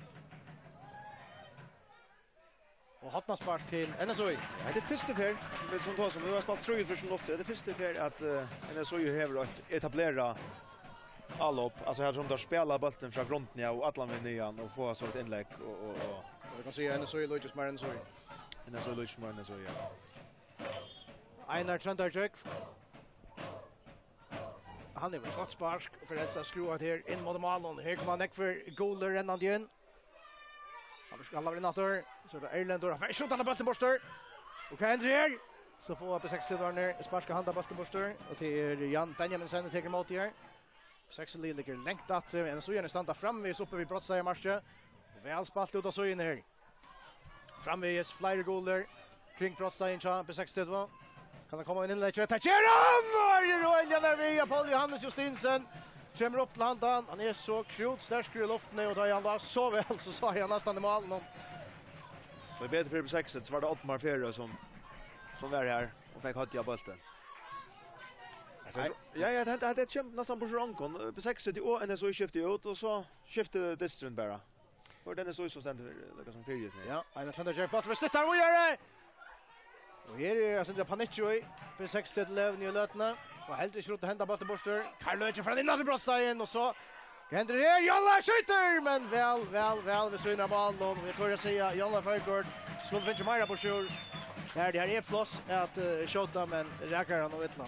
Ja, och underlig stöva. Ballström Lucas smäcker bollen himmel högt upp i luften och ingen fer i duell. Alla sant att boja till Ballström det neråt och det är inte gott värjespel för B6. Nej, vi kan se att nu är den så kommer ner av bollen och nu har vi en väldigt fotbollslyster. Du har Askan och så flight att ha ett terror. Nej, vi må bara se han ger sig öle gott och gör. Ja. Och Är han just för långt? I står man släpper att flyga för att rätt för domaren. Mina Rolsen här. Nu är Sean Diasne lägger mer plats att spela. Mina Rolsen vi fotlar i fel. Men han omkörde av goda spelaren. Inkast till för 6-2.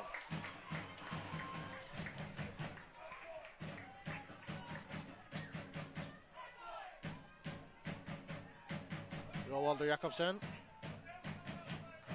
Kommer vi inlägg till Handarstång. Erlend är uppe här och till resten Peter Knudsen. Men så gör ni vinnan. Einar Thunderjack. 2-6 var rätt så här. Missar bollen. Kan så. Erlend över ner. Och så är det Eli Fatward till Lukas Sislovic. Alex Mellemgård. Vi en gång inlägg. Och här kommer Svimmerek vid Hansen ut och hällde bollen väl. Men så jag det att med en P6 det byggde upp så la Clement överlea och hållt upp i Chamivern P6 och så där vill säga att han får inte att vi öllon falschen som där har gjort fram undan men här var Clement för uppe. Ja, han är ju stora passadisten backa touchmeter efter Eknar Holm men den må gå för slott nu. Nu får han fram. Han nu blir det nu har det högt pressen eller att jag vet det är nött till att göra också center över. Annars kör B6 på bollen så ja. Han spalt där. Ja, och det var spalt. Scrollar en diagonal där till Sislovic.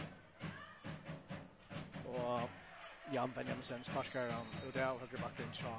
En så i B6 vi en utskiftning. Christian Morrison över spalt för se och där och här står det Benjamin. Benjamin Heinesen klar att komma in.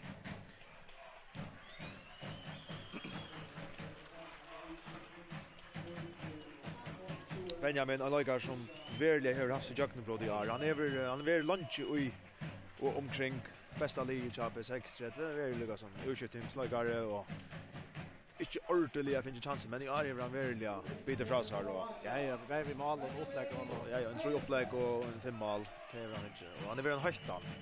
Det är väl gott drive och torr att bjöa av och det vill gå affär då istället. Alex Mellemgård kan det hata vi där inkast till B6-13. Är det 22 minuter och några sekunder efter det dessutom. Så då in till Sislovic och Jens Johansson Rich någon här. Det kan så skott kommer där och därför väl vi så in där men i alla fall inkast men ja Benjamin runs. Ja, en god stöva. Det stöva ja.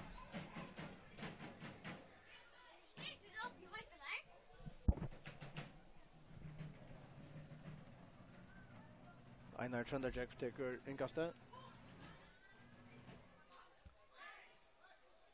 Det är Erlendur till Roald Jakobsen.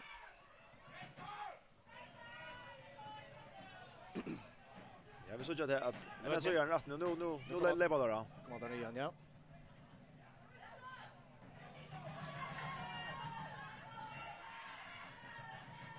Vi tar så här för i år till dömes B6 spalt mot Wiching hemma vet han det som ända i Tim Trude till Wiching. Tar runt B6 där bygger upp från Eknar Holve och Wiching kan lätta pressa och ta vara flyger för att ha vunnit bollen överliga och så det är kanske ett gott hotskott för en så affären igen och prova det att rusta. Ja, 600 har det vi alltså här insisterar mest som på att pitcha upp från Eknar Holm. Här gör det så ju ett misstag. Einar Olsen färran. Och så har vi Rota Borster och så är det. Ja, men Clement Olsen är akkurat rängstarter.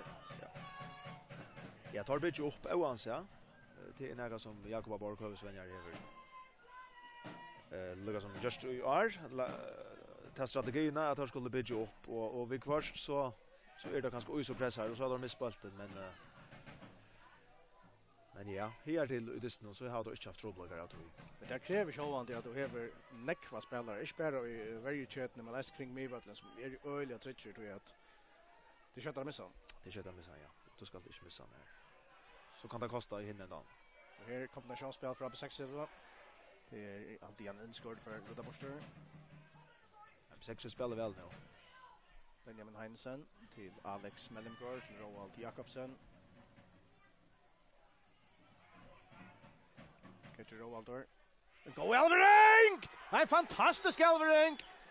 Gott nog var han rängstarter så vi nu men en fram ur Elvering till Western väl runde av Erlend Magnusson här. Ja, det är nästan bara Roald Jakobsen och ESR Dalton som lägger sig på bollen där. Han kommer många sen från. Otroligt. Ja. Gå räddning av Erlend Östner som högre backar är så offensiv.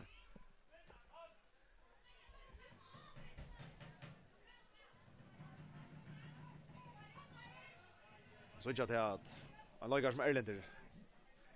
Här han minst av är då att en målchanser kan spridas på ur en räddning så fer han att landa in fram och söker det. Det är nog stolt så.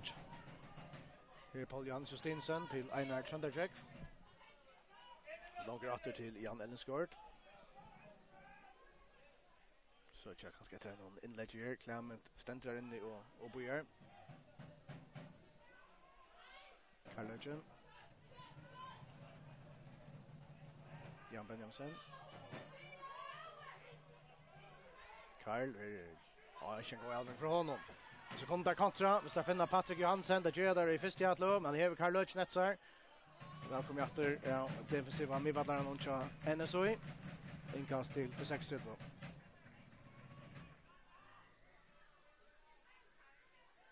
Sislovic. Så jag går så högre backar låta fram Erlender. Skalt under för 1-0 och han säger man ofta att nu ska man binda om och inte vara för offensiv men ja, Alex och Erlender är nog så offensivt inställd så tar söka till att föra fram med en Eli ligger efter och man ska roa all röst. Så blev det att Lila så att Shemans all mest som ofta man ser Lila bara vi kan ska max 6 men det är nog så konsekvent att det är Shemans all från 6 till bara över över. Så lite mer en rätter och en medvallare. Det är signal Elving från Andreas Eriksen. För hämta han till Lukas Sislovic och tacklar Paul Johannes Justinsen så är det Eli Falkvar Nilsen från en shota Kajeran spelar till Patrik och Patrik inte har gått skott för honom men man kan helst spela eller Eli måste spela sig själv för skjuter han spelar själv. Ja, skjuter han inte här. Han är 18 meter från mål och pressar. Han ska smäcka till. Han har inte snackat om det. Alltid han tidigt där snärt Ira sig och kan man Patrik Eisen ger det var en kvalitet och skotten tror jag är snabbt lossast. Ja så det har vi skott nog för Eli. Eli trillar bollen till Patrik. Patrik ständer 1 meter från honom. Han ska smäcka till själv. Ja, så går uppåt. Ständer där väldigt så. Ja, Patrik ständer näck väldigt över. Det är halvtid. Här är det sända Sislovic har stängt där så ut 1-0 så i vanda mycket. Där trutcher mot 4-0. Sislovic skjuter. Välkommen ner av Sumerek Hansen. Sislovic vi fotlar för under B6 skulden. Ja, ta damer Askarn Olja väl. Det här han tror visst allra bäst. Det ser han själv ut för. Han träcker in efter det här och det orskar varje spelaren helt i 24 till att man var inte omgående vid Sislovic. Han sett färra så kan han göra sig fältvittnar. Han kan få in efter han kan få tom och det vill säga Flora för det första kapet. Tror lägga högt trust. Det är Jan Ellensgård. Och här kommer Jan Leif i fotlare för. Ta sig om det. Är en olja skjutspelare men gott varje spelare och öppnar för räkar Jan Leif av ut och det blir inkast till P36.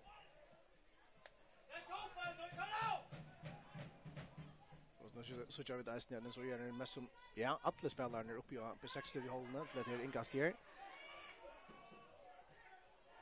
Paul Johannes Justinsen. Och kvar där. Eller Magnusson har sparkat den bollen där och tar inkast till NSOI som etablerar truster. Einar Chanderjek. Kommer vanta ganska ett längt inkast för honom så just Jan Ellesgård kommer ner vi här. Här Clement in här. Och Johannes mot en god för också ner resten. Ja, han kommer in i 5 meter in på 62. Vi kör där och det kommer rymliga längt in. Räcker Jan utan till Einar som kan komma med inlägg nu. Till ligger väl till han där stång. Här Toro ut i boxar. Och så för Maynard Olsen rota borster men nu så jag vet alltså så ut eller bara vi öllon gärna såna standard stå. Ser det gott målmanspel från Tor. Det är French som ut i boxar bollen och här Clement Lebra och Tor vinner ju on the bollen men han kommer ut vid mintlöka och boxar bollen bort.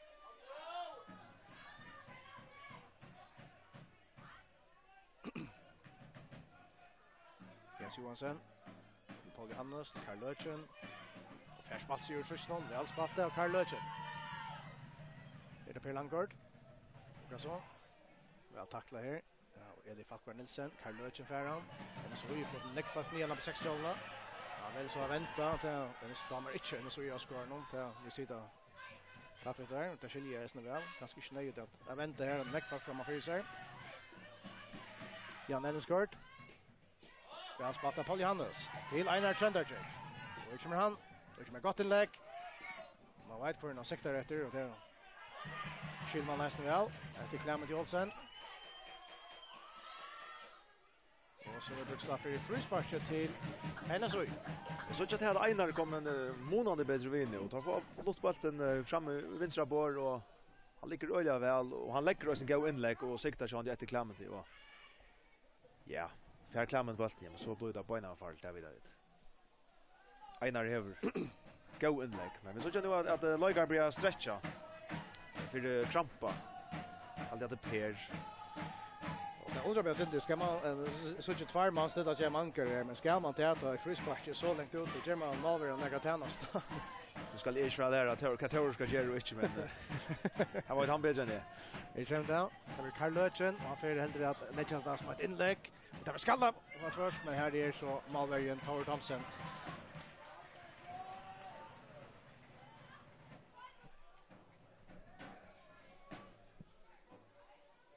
Välta länka sparken. Nian mot Benjamin Heinsen. Här ska Einar Chanderjek. Patrik Johansen för ner. Och fick spalt och här för så Benjamin till strax. Och där kommer efter det av Einar Chanderjek. Super very spel från vänstra backen och NSOI. Paul Johansen sluter sig läsan av Sislovic. Och så är det nummer för det alltid Jan Benjamin. Nästan går tackling här. Och Per Langgaard för att honom. NSOI är Kondovic upp åter. Standar vi 5-6 man och uppe på 60 hållarna och här är det vanliga ring. Utlänkas överliga vet du så är det här. Tar färra fram vid öll och lägger trust upp på 6 för Sean skulle där. Så att säga alla goaler utan Malvergen som Erik Hansen kommer ner på 60 hållarna. Det är näck för krinkat till Öche här och inkast här. Paul Johannes färra ner, hever några plats i hästene. Och väl spalt av någon till Jan Benjaminsen. Etter han kan bli ja. Det är Alex Mellengård etsar. Det finns Jonna Feikord. Och innan vi går över till Clement Olsen! Och han är den goare stöv och och jag väntar man Meira och Clement Olsen. Det är ganska stöjt det för upp på Europa tror jag att ja, här blir det några mål ju för. Hatta var en medalj större chans än här och då väl spalt. 6 utan helt att han var rängstader men Ola väl spalt i allt av är. Nu ska nu flyttar där rätt. Han Jonlaf som lejarna goa sändning från mitten. Men som du säger här player Clement på månader mera på 7. Jo menar jag att det blev en läck jaunare den var fram undan. Det 6 när så gör en läcka morfir och här var ett hackligt rust. På 6 rätt. Vi kommer nytt inlägg från Heimon. Den så gör någon. Ottmar Ferre vinner handan. Peter Knudsen. Ja, så är det. Ja, flott. Det här var ett Vi släpper en så gärna. Stopp i 60 var de lötna. Ja, en så gärna släppa att förra bollen uppe 60-talen, men så ska vi ha mer kvalitet tror jag aldrig om att det ska ätnas. Och här är man där det är Patrik Johannesson som kommer laser där! Och skorar till 2-0 till på 36. Elegant skorar av Patrik Johannesson. Allt den så i lige Messon kommer nian och där vill remsa konsekvent på 36 som sände Patrik Johannesson av sted. Och han är Eirenda laser, chippar han upp om Søymer Ekva Hansen. 2-0 till för 36 och nu kött nästan bara touch mot rätter. Att det är metalliga väl avslutat. Vi såg att Askorn är i Gåse. Och är det pura svärt att har halta själv att det var offside, men här som vi ser det är halt inte att det var offside. Ser man det bättre upptag och så gör men att fram ur väl avslutat mål och han är kallt nog. Han räknar ju bara 0 efter att han från och loppa bollen som akkurat som en kalder alla bara ska göra och Askorn är Agos. Jag sa att ja vi ser det här tatt vi så en så ju Askorn. Vad ska man säga? Ja, men jag sa inte det att med landa vinstra point i 8 Fredriksberg. Han står point vid linjevärden och han säger också som kanske inte han ska säga att det var inte akkurat men tar det öjligt onökt vi att här och ja, jag heter så här skottet tar vi så onökt. Ja, här är flera som åker ut här ska göra med att vi kommer att äta att det var rengstöva men det får jag så inte sett när för läcka oss ner ut och nätet sättning för så kommer vi inte så att ta det. Vi hade bäst till att spåla sig upptäcknar efter mer man inte så där är man nästan välkomna att göra oss från den nya YouTube-kanalen. Sean det samma där bättre en video upptag men så lös med så att så halt jag varje spelare ran fram samstundes som Patrik Ranne Jacknon. Elvingen fall och helt inte där offside. Men det halta det golet så sitter vi synar med. Vi ser det här. Alltså bollen är ute och där är inkast till B60. Linjevärden är under rocken han är under truste. Han får nägga om han är så men ja nu går det så tjän. Tar ju ett klart utskiftning. Bergelin gör klart till utskiftning då så köper 60 det han får komma upp i skälten nu. Han håller det Magnus Holm Jakobsen.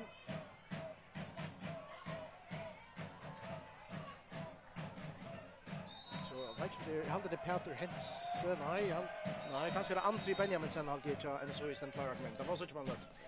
Ja. Lukas Sislovic ska ut så på 60 då. I hans rösta för att komma i Magnus Holm Jakobsen. En av yngre spelare någon på 60 då. Han finns ju nekva minuter i Effodeildin i år. Han är en lovande lagare som är runt som ja han var snart tillteckna och Sejan landslinjen och han är runt i utomlands. Ja, och Janne så gör Jan Ellenskort i förut och inte mer Andri Benjaminsen. Det är så little budget till Jan Benjaminsen. En kvick lagare som måste spela vi och Ajan Leno China så. För nog ut och vänstra vång så där upp till. Men så ska jag köra av här om där skulle svära att han för vi 2 mål och jag vill helst att näck diskutera mål där sattna champ 60 Jerry Patrik Johannesson vill spalter fröjer om det var Rengstöva.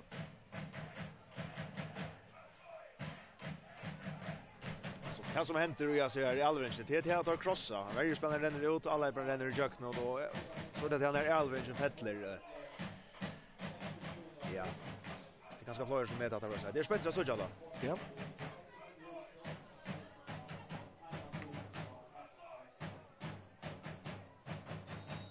Rengstöva dömte mot Patrik Johannesson.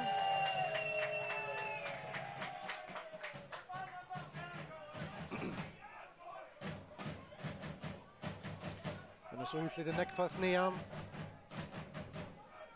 Och det klämmer till Olsen här. Och Benjamin Heinsen till Tor Thompson. Roald Jakobsen efter Einar Tröndercheck. Einar Riks är väl på sjuras ner. Helt öliga väl på bollen. Ja. Han spalt väl allt. Och är Jonna Föjkort. Han är en kaffer. Kan han komma inlägg här? Det ligger väl. Mattias Eriksen för sparska bostor och tar inkast till NSOI. För 6-9 har backa rättliga väl nu och det är Sean NSOI som röner att skapa näga. Nu det var 6 minuter efter av vanlig lagtöjne. Här är Anders åter. Då kommer åter Magnus Holm Jakobsen. Karlöchen. Standa Trutchmans kring 6 bort sign på Jede Börtnon. Här kommer inlägget. Benjamin Heinz ska fra Einar Trøndercheck. Här är så inskift Antri Benjaminsen som lägger han en fyra och han lyckas väl och väl Björke och Tor Thomsen. Oj, här var där vi att Clement Olsen minkar ju målen och så hade vi väldigt spänning gå jätter men börjar nu är vi en målvakt att säga Hotna spark till NSOI. Hade akkurat han stövan så vid av etterlust. Inlägg en ju hade jag Clement som skallar på mål. Väl tid av Tor Thomsen. Tor Thomsen är en gåandist. 5 minuter efter vann ju lagtöjne. Hotna spark till NSOI som rattar för ut 5 målen. Här kommer till. Vi ska lägga in mot målen och vad så vill han sparka över Borstor och tar vi ett inkast till NSOI.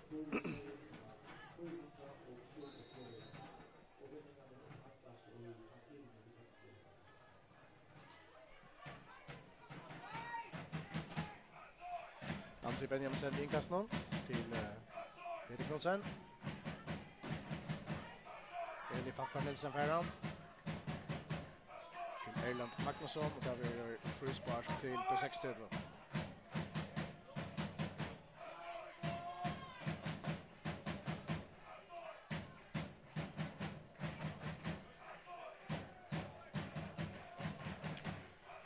Det var så från våra man går stånd till det där. Det var Tor Thomsen för det där. Så det man kan ta på ett bultkort för alla det är nog inte. Jag vet alltså inte så för nej. Allt är en år under var fjör eller 4 år. Det klarar jag att få karantän för det guldkort. Det man vill. För dral. Simpelt. Ja, det är otroligt att man kan samla sig såna guldkort. Ska skifta så ända så gjort för sista för Einar Trøndercheck som samtidigt där jag kan spotta en gåandest. Och in kommer här är det Paul Johannes som för ut. Då säger jag till Paul Johannes vid 13:e halvan som för ut och in kommer Haraldur Höjgård.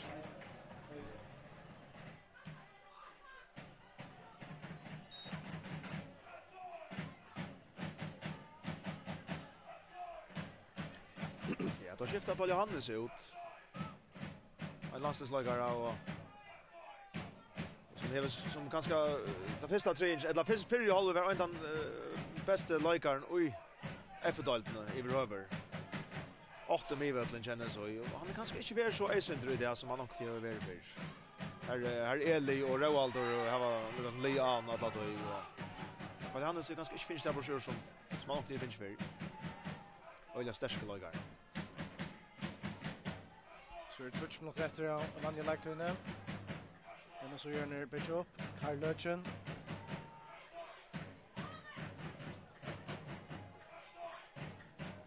Jakobsen. Jag finner Patrick. Men Jens Johansson sätter sig väl jattna men missar så bollen. Benjamin Heinsen här. Sammanlagt när Benjamin finns några rutin väl bara halva bollen och räkna några meter vid någon inte paniker. Akkurat här. Istället för att smäcka bollen diagonalt här som kanske vara mest upplagt. Och Hotna spark till P36. Hugsa man om det taktiska upplägget i China så vi tar att ligga djupt och hålla P36 för att de stora chanserna. Så ett nästa öra väl för laget. Jag vant att Malverin som räcker för mig Ergras i Ölanäck. Vi har gett att Malve borster och ja, första Malve och så är det andra stövan offside stövan och det kan vara att en så gärna följa sig sin snuttar. Kan huxast.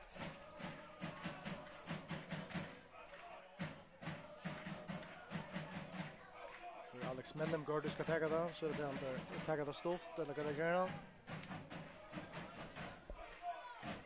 Till Benjamin Heinsen. Åter till Alex Mellem Vi har arbetat och Clement Olsen.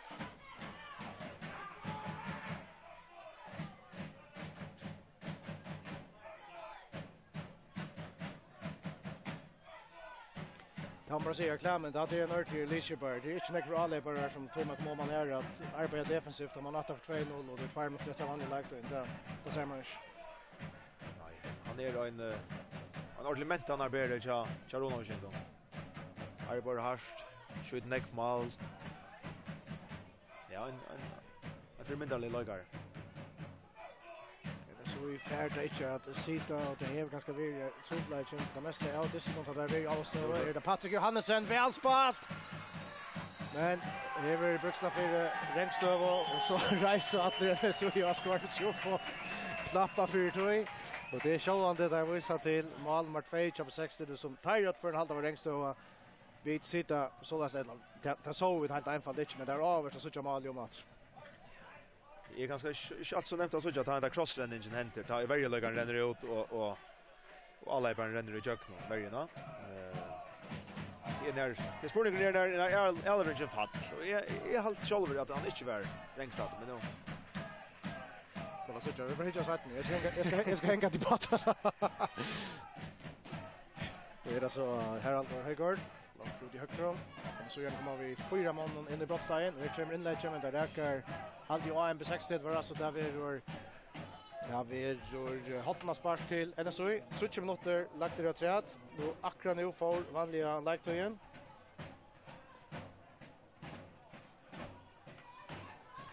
Skårar där nu så kommer jag sen dra på nytt i mot ändan långt så jump. Ja. Karl Löchen för att ta den.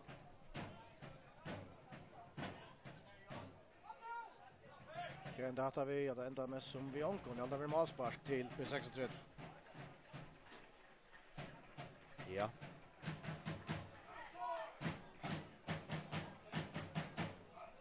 Alltid att B6 när jag var kanna så här tror ju stigna. Ja, det är riktigt så jag kan hända nu. Men så det NSOI och räknar man så det omvänt 6 kända syner där igen NSOI och räknar nu med Ryan Atletas i åter tror jag att här är det hårdast här framvis vi kunde köra en enda sport mot FM1 någon alltså.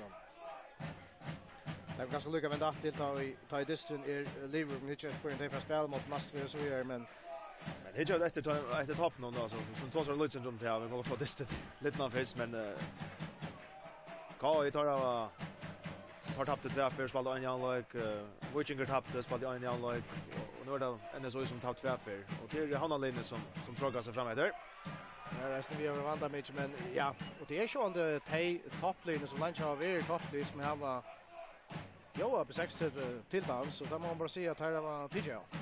Har säkert ja. Det var så att det kommer här vi har vandrat mycket. Det var inkast på 6 till vi kom ut där så med räkna. Hansen. Det börjar ju säkert någon här i Klaxvik som har vunnit det mått och så han tar kost öliga väl. Det var frispark till B60 men nu kan ska bara sekund efter det. Tøyne som domaren lagt at seg og ikke Ivar støy, det er veldig heimalige, så vinner sin kjente Landskappingardystur det.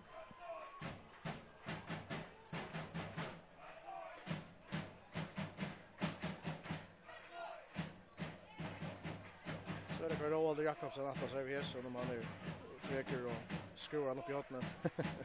Ja.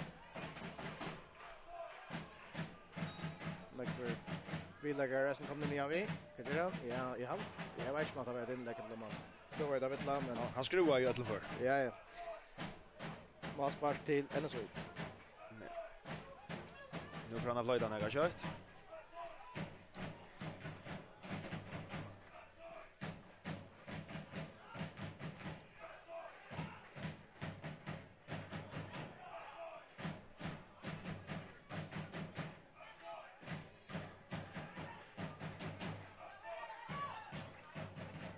Och en go Elbring här. Jalla Fager Driver. Tor Thompson kommer ut. Välkommen ut av Tor Thompson. Vad tar vi är det sista och är som det nu men en stor möjlighet till den så ger stort för like Jalla Fager. Man bara rosa Tor Thompson att han inte var så nu så lite var rätt av det nu. Välkommen ut av på 60 mål igen som verkligen shit att säga att det Tor Thompson. Han säger då Tor han är inte blöjer. Han är i ögonen. Han skälter varje läggan så och så sparskar han stanna och säger några borgerliga ord till han Sean, han är seriös nog. Han har helt att spelaren gå i NSO han det sista målet. Han måste ut och tackla bollen bort. Jag vill tänka det ska man säga all time nu på 6 det blev ett topplag mot Brasilien men det är ligas med väl flest mål in alltså det är stora part av Arnon. Man ser att spalt går fotboll som är snitt där men kanske säga oj så lätt ut på standardstöver så vi är att skora mot dem där right vi tror ju man kanske skiljer väl målvägen att han ser stora pris på halva mål rätt. Ja. Helt säkert. Ja. Helt säkert. Och ja, man bjärgar så här det sista och man ser nu att så glädjer avskar ner och lojkarna så det ösnä. Vinna känta syren är det. Tar verkligen kommer igång och ja, då kollar så mycket väl att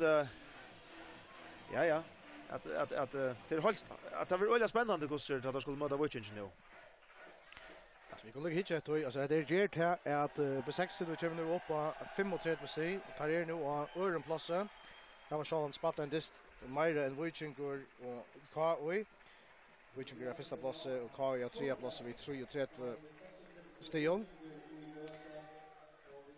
Och så är det här att NSO gärna alltså här har framvis så in 33 stit här är det framvis bära trust i 84 nummer 1 alltså en jävla gott eller vad det skulle vara så här är inte färdig än så time om måste låt det snurra vi kan så i först nog onkersväckna att lite så ofta blir smurter här av hap farna vikskifte och nu tappar där 2-0 för B6 det insatsen känner så jag hade inte vi sett spurnen det vi han var läge mot det konceptet som där kommer vi men det är det harst att få två framan och på den maten. Ja, det har varit för imager framan då. Det blev av halva men så hoppe.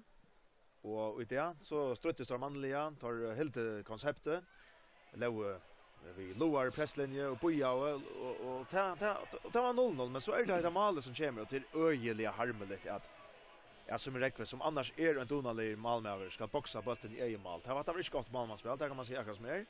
Och så är det mål nummer 2. Det har Röna satsar center att Patrick för Jöknon och så är det att Rängstö Fedlan missetnaist. Här är en väldigt laga rönner ut och Patrick rönner Jöknon och så är det diskussion om det är Rängstö eller helt inte. Vi går inte efter. Och så är det 2-0. Och det är väl avslutat av Patrick annars. Jag hade att vi tossar för en om att där offside eller jag vill reellt gärna säga att maten som Patrick avslutar på och maten som har rann på har varit det är ju om en allebara som är Charles och Dora körde mål. Loppa bollen på som räcker på. Ta flott. Att Line skulle och sving att ja det är inte kommande vikskift det är 20 august. Sjana det kan nu ska det lyckas rätt kan det se här. Jo det är varsågod det kommande vikskift kommande ja. Tog en gång så 20 augusti på en väg. Alltså vi vet inte att time of 4 toppline vi kan ta upp 6 det för som är flickvant i lötne men skulle det där klara det ska öliga lektigt där skulle det gott och skulle möta förmästaren Wojciech som framvägs lycka nummer 1 vi såg det ganska komma till klaxsugar Helma Sanas gräta kom jag efter de ena stenen där tågta och förra stället så var det akkurat men där över så såcha Landskappingardystur vi kommer att såcha gott det är det två öliga starka ja allt är just men är du inte att ömynda mig att för sex ska bröda när kan nämna värst så man hade viring för Wojciech jag snackar om det och tar låt oss en 5 mål in att spalta här i Havnen mot Wojciech men jag vant en öliga spännande det här för sex röjna att spela switchspel vi att köra bollen och kombinera och få Lucas Roald in och här och spela ut så in och åter fram och så här och så hade en öliga tonalian alla bara och Patrick Johansson så att jag vant en öliga spännande det här så och gick man lite Wojciech har jag duntrant respekt för B6 Sean det så att tar jag finns ju 8 steg i såna två distance så ja jag glömmer konsultantisten annars så är det vi har inte tagit oss några gånger till stäbbavnala. Ja, Sommerline skulle mötas efter B36 och NSOI och Färd NSOI 8 klaran konsultantist med Bar Hansen och B2 så sucha vi vant det är en neck mer underhållande fotbollssystem så är det. Det vant just. Jag vant inte Gerber för att lägga Sommerlinje till tantisten som han gör det ut det. Fortsättnar ja, gör det så att han var nöjd ganska att Att omredigera så det center och ta gjort igen valde jag lite köpt I halta ett najest tar helt på 6 till framåt och fick faktiskt fina chanser men så kom ju smallen som vi tåsa om och på 6 vinner så 2-0 men istället på finalen han vant ju att Lutzens arbetstist ta rockni vi rockni att som du säger vi ser 8 vi så för han och Clement att få så att fungera. Bättre kött hin bei Effodeildin K och I tärskol I en skala att spela och det Marian så neckfonly och till att spela I mot skala just A skala. Det var en diskussion om det där fick det att hos för att det helt en skala men det släpper ju inte där skulle jag inte in där och det är strävigt så olja neckfonly och då hooks jag ganska sälj om det att K och nu har tappat det så här dystnar och det är färdigt. Nej, där Arren och så fick jag jämnt nu mot Witcher. Ja, tapp färdigt det finns ett steg I 3 mot distans. Ja. Som eller som ett av linjer som bänkar på till FM nu må väl en seger komma och just det att en jämnläkare eller taps och så blir det så jävla toppigt. Du kan inte täga några för att de Legan som kom in och spalt mot Witcher. Tar gjort det för mental lite och I KS är så alltid kanske det var brakt att de fick Ena steg mot Witcher, så jag var snack för ägarlagar inne. Men en semir Amivatland hever så medaljas han tydning. Det att han spelskiparen och kanske att han är den bästa lagaren I förska kapitlet. Hvis han handlar dem vi. Det är inte samma leje som han inte vi. Det vet jag vet och potletskar över Östen Tris vi ska ja. Kan man han klara. Ja. Så det är vad säga. Ja, det är troppt att spela skala och det ska helst vara tröstigt som du säger. Eller så I möta Effodeildin av hemmavötle men lika som skala det är det som jag huxar om skala och Effodeildin det kan man vara näck för innan nu så stoppades det men tape är I linjen ta må bara ta hatten av för ta tor jag ser här nu tape färre att Ulrik var också. Ja. Nu är det så gott nog till ganska sälja av hemmavötle vi markerar det Effodeildin och Jerta men det är skick så det var så lätt känns det. Nej, det blir avgjort inte. Vi vet att som det det säljer Effodeildin och skala som gör mest för tre. Och man var ett ångan I ordentligt det kan hända. Effodeildin ja. Alltså hvis man huxar nu är det kanske inte ordentligt samma liv som vi markar men Arnbjörn Hansen han skriven upp efter när sagt och han gör alltid en vör till han visst kan han skora 4 mål på så snägga minuter. Och så har vi ett live vi har var runda lojkar och räck för spelare här och komma upp på mig till att spela och så vidare. Så att det är rättliga gott li och jag har alltid att det här var en öliga donaliga Malman som jag vant nästa som vi på 6 som har ega mål att höra. Tryck vi askan. Så det är spännande li och har näck för unge lojkar som bara simpelt kastar I elden och jag alltid att höra alla som TJ målagan och jag var de vuxna mannen nu. Men som vi snackar om vi kan och nu kan jag ett steg 3 mot distan eller så I 0 steg 2 mot distan är I see you skall I hus här nu snackar om att är den efter stävt nu. Ja, det ska allt. Lucas som vi kommer bara köra ut pappa vi utan att snacka om dem. Kai ska vinna skala och NSU ska vinna Effodeildin. Vi har för en serie spännande capping som det här var här på 60 vunnit 2-0 och NSU första mål på mål med sätta hålla inte första mål mot bara ses mer det var självmål från målvärden och Simon var Hansen och hitmålet han skorade I Patrick Johansen. Vi får att tacka för Jakob. Hans Erik Danielsen har tillkör av Myntnon här som Johansen var vimärsare och Elar Fredriksen har sagt från Adeston vi så just.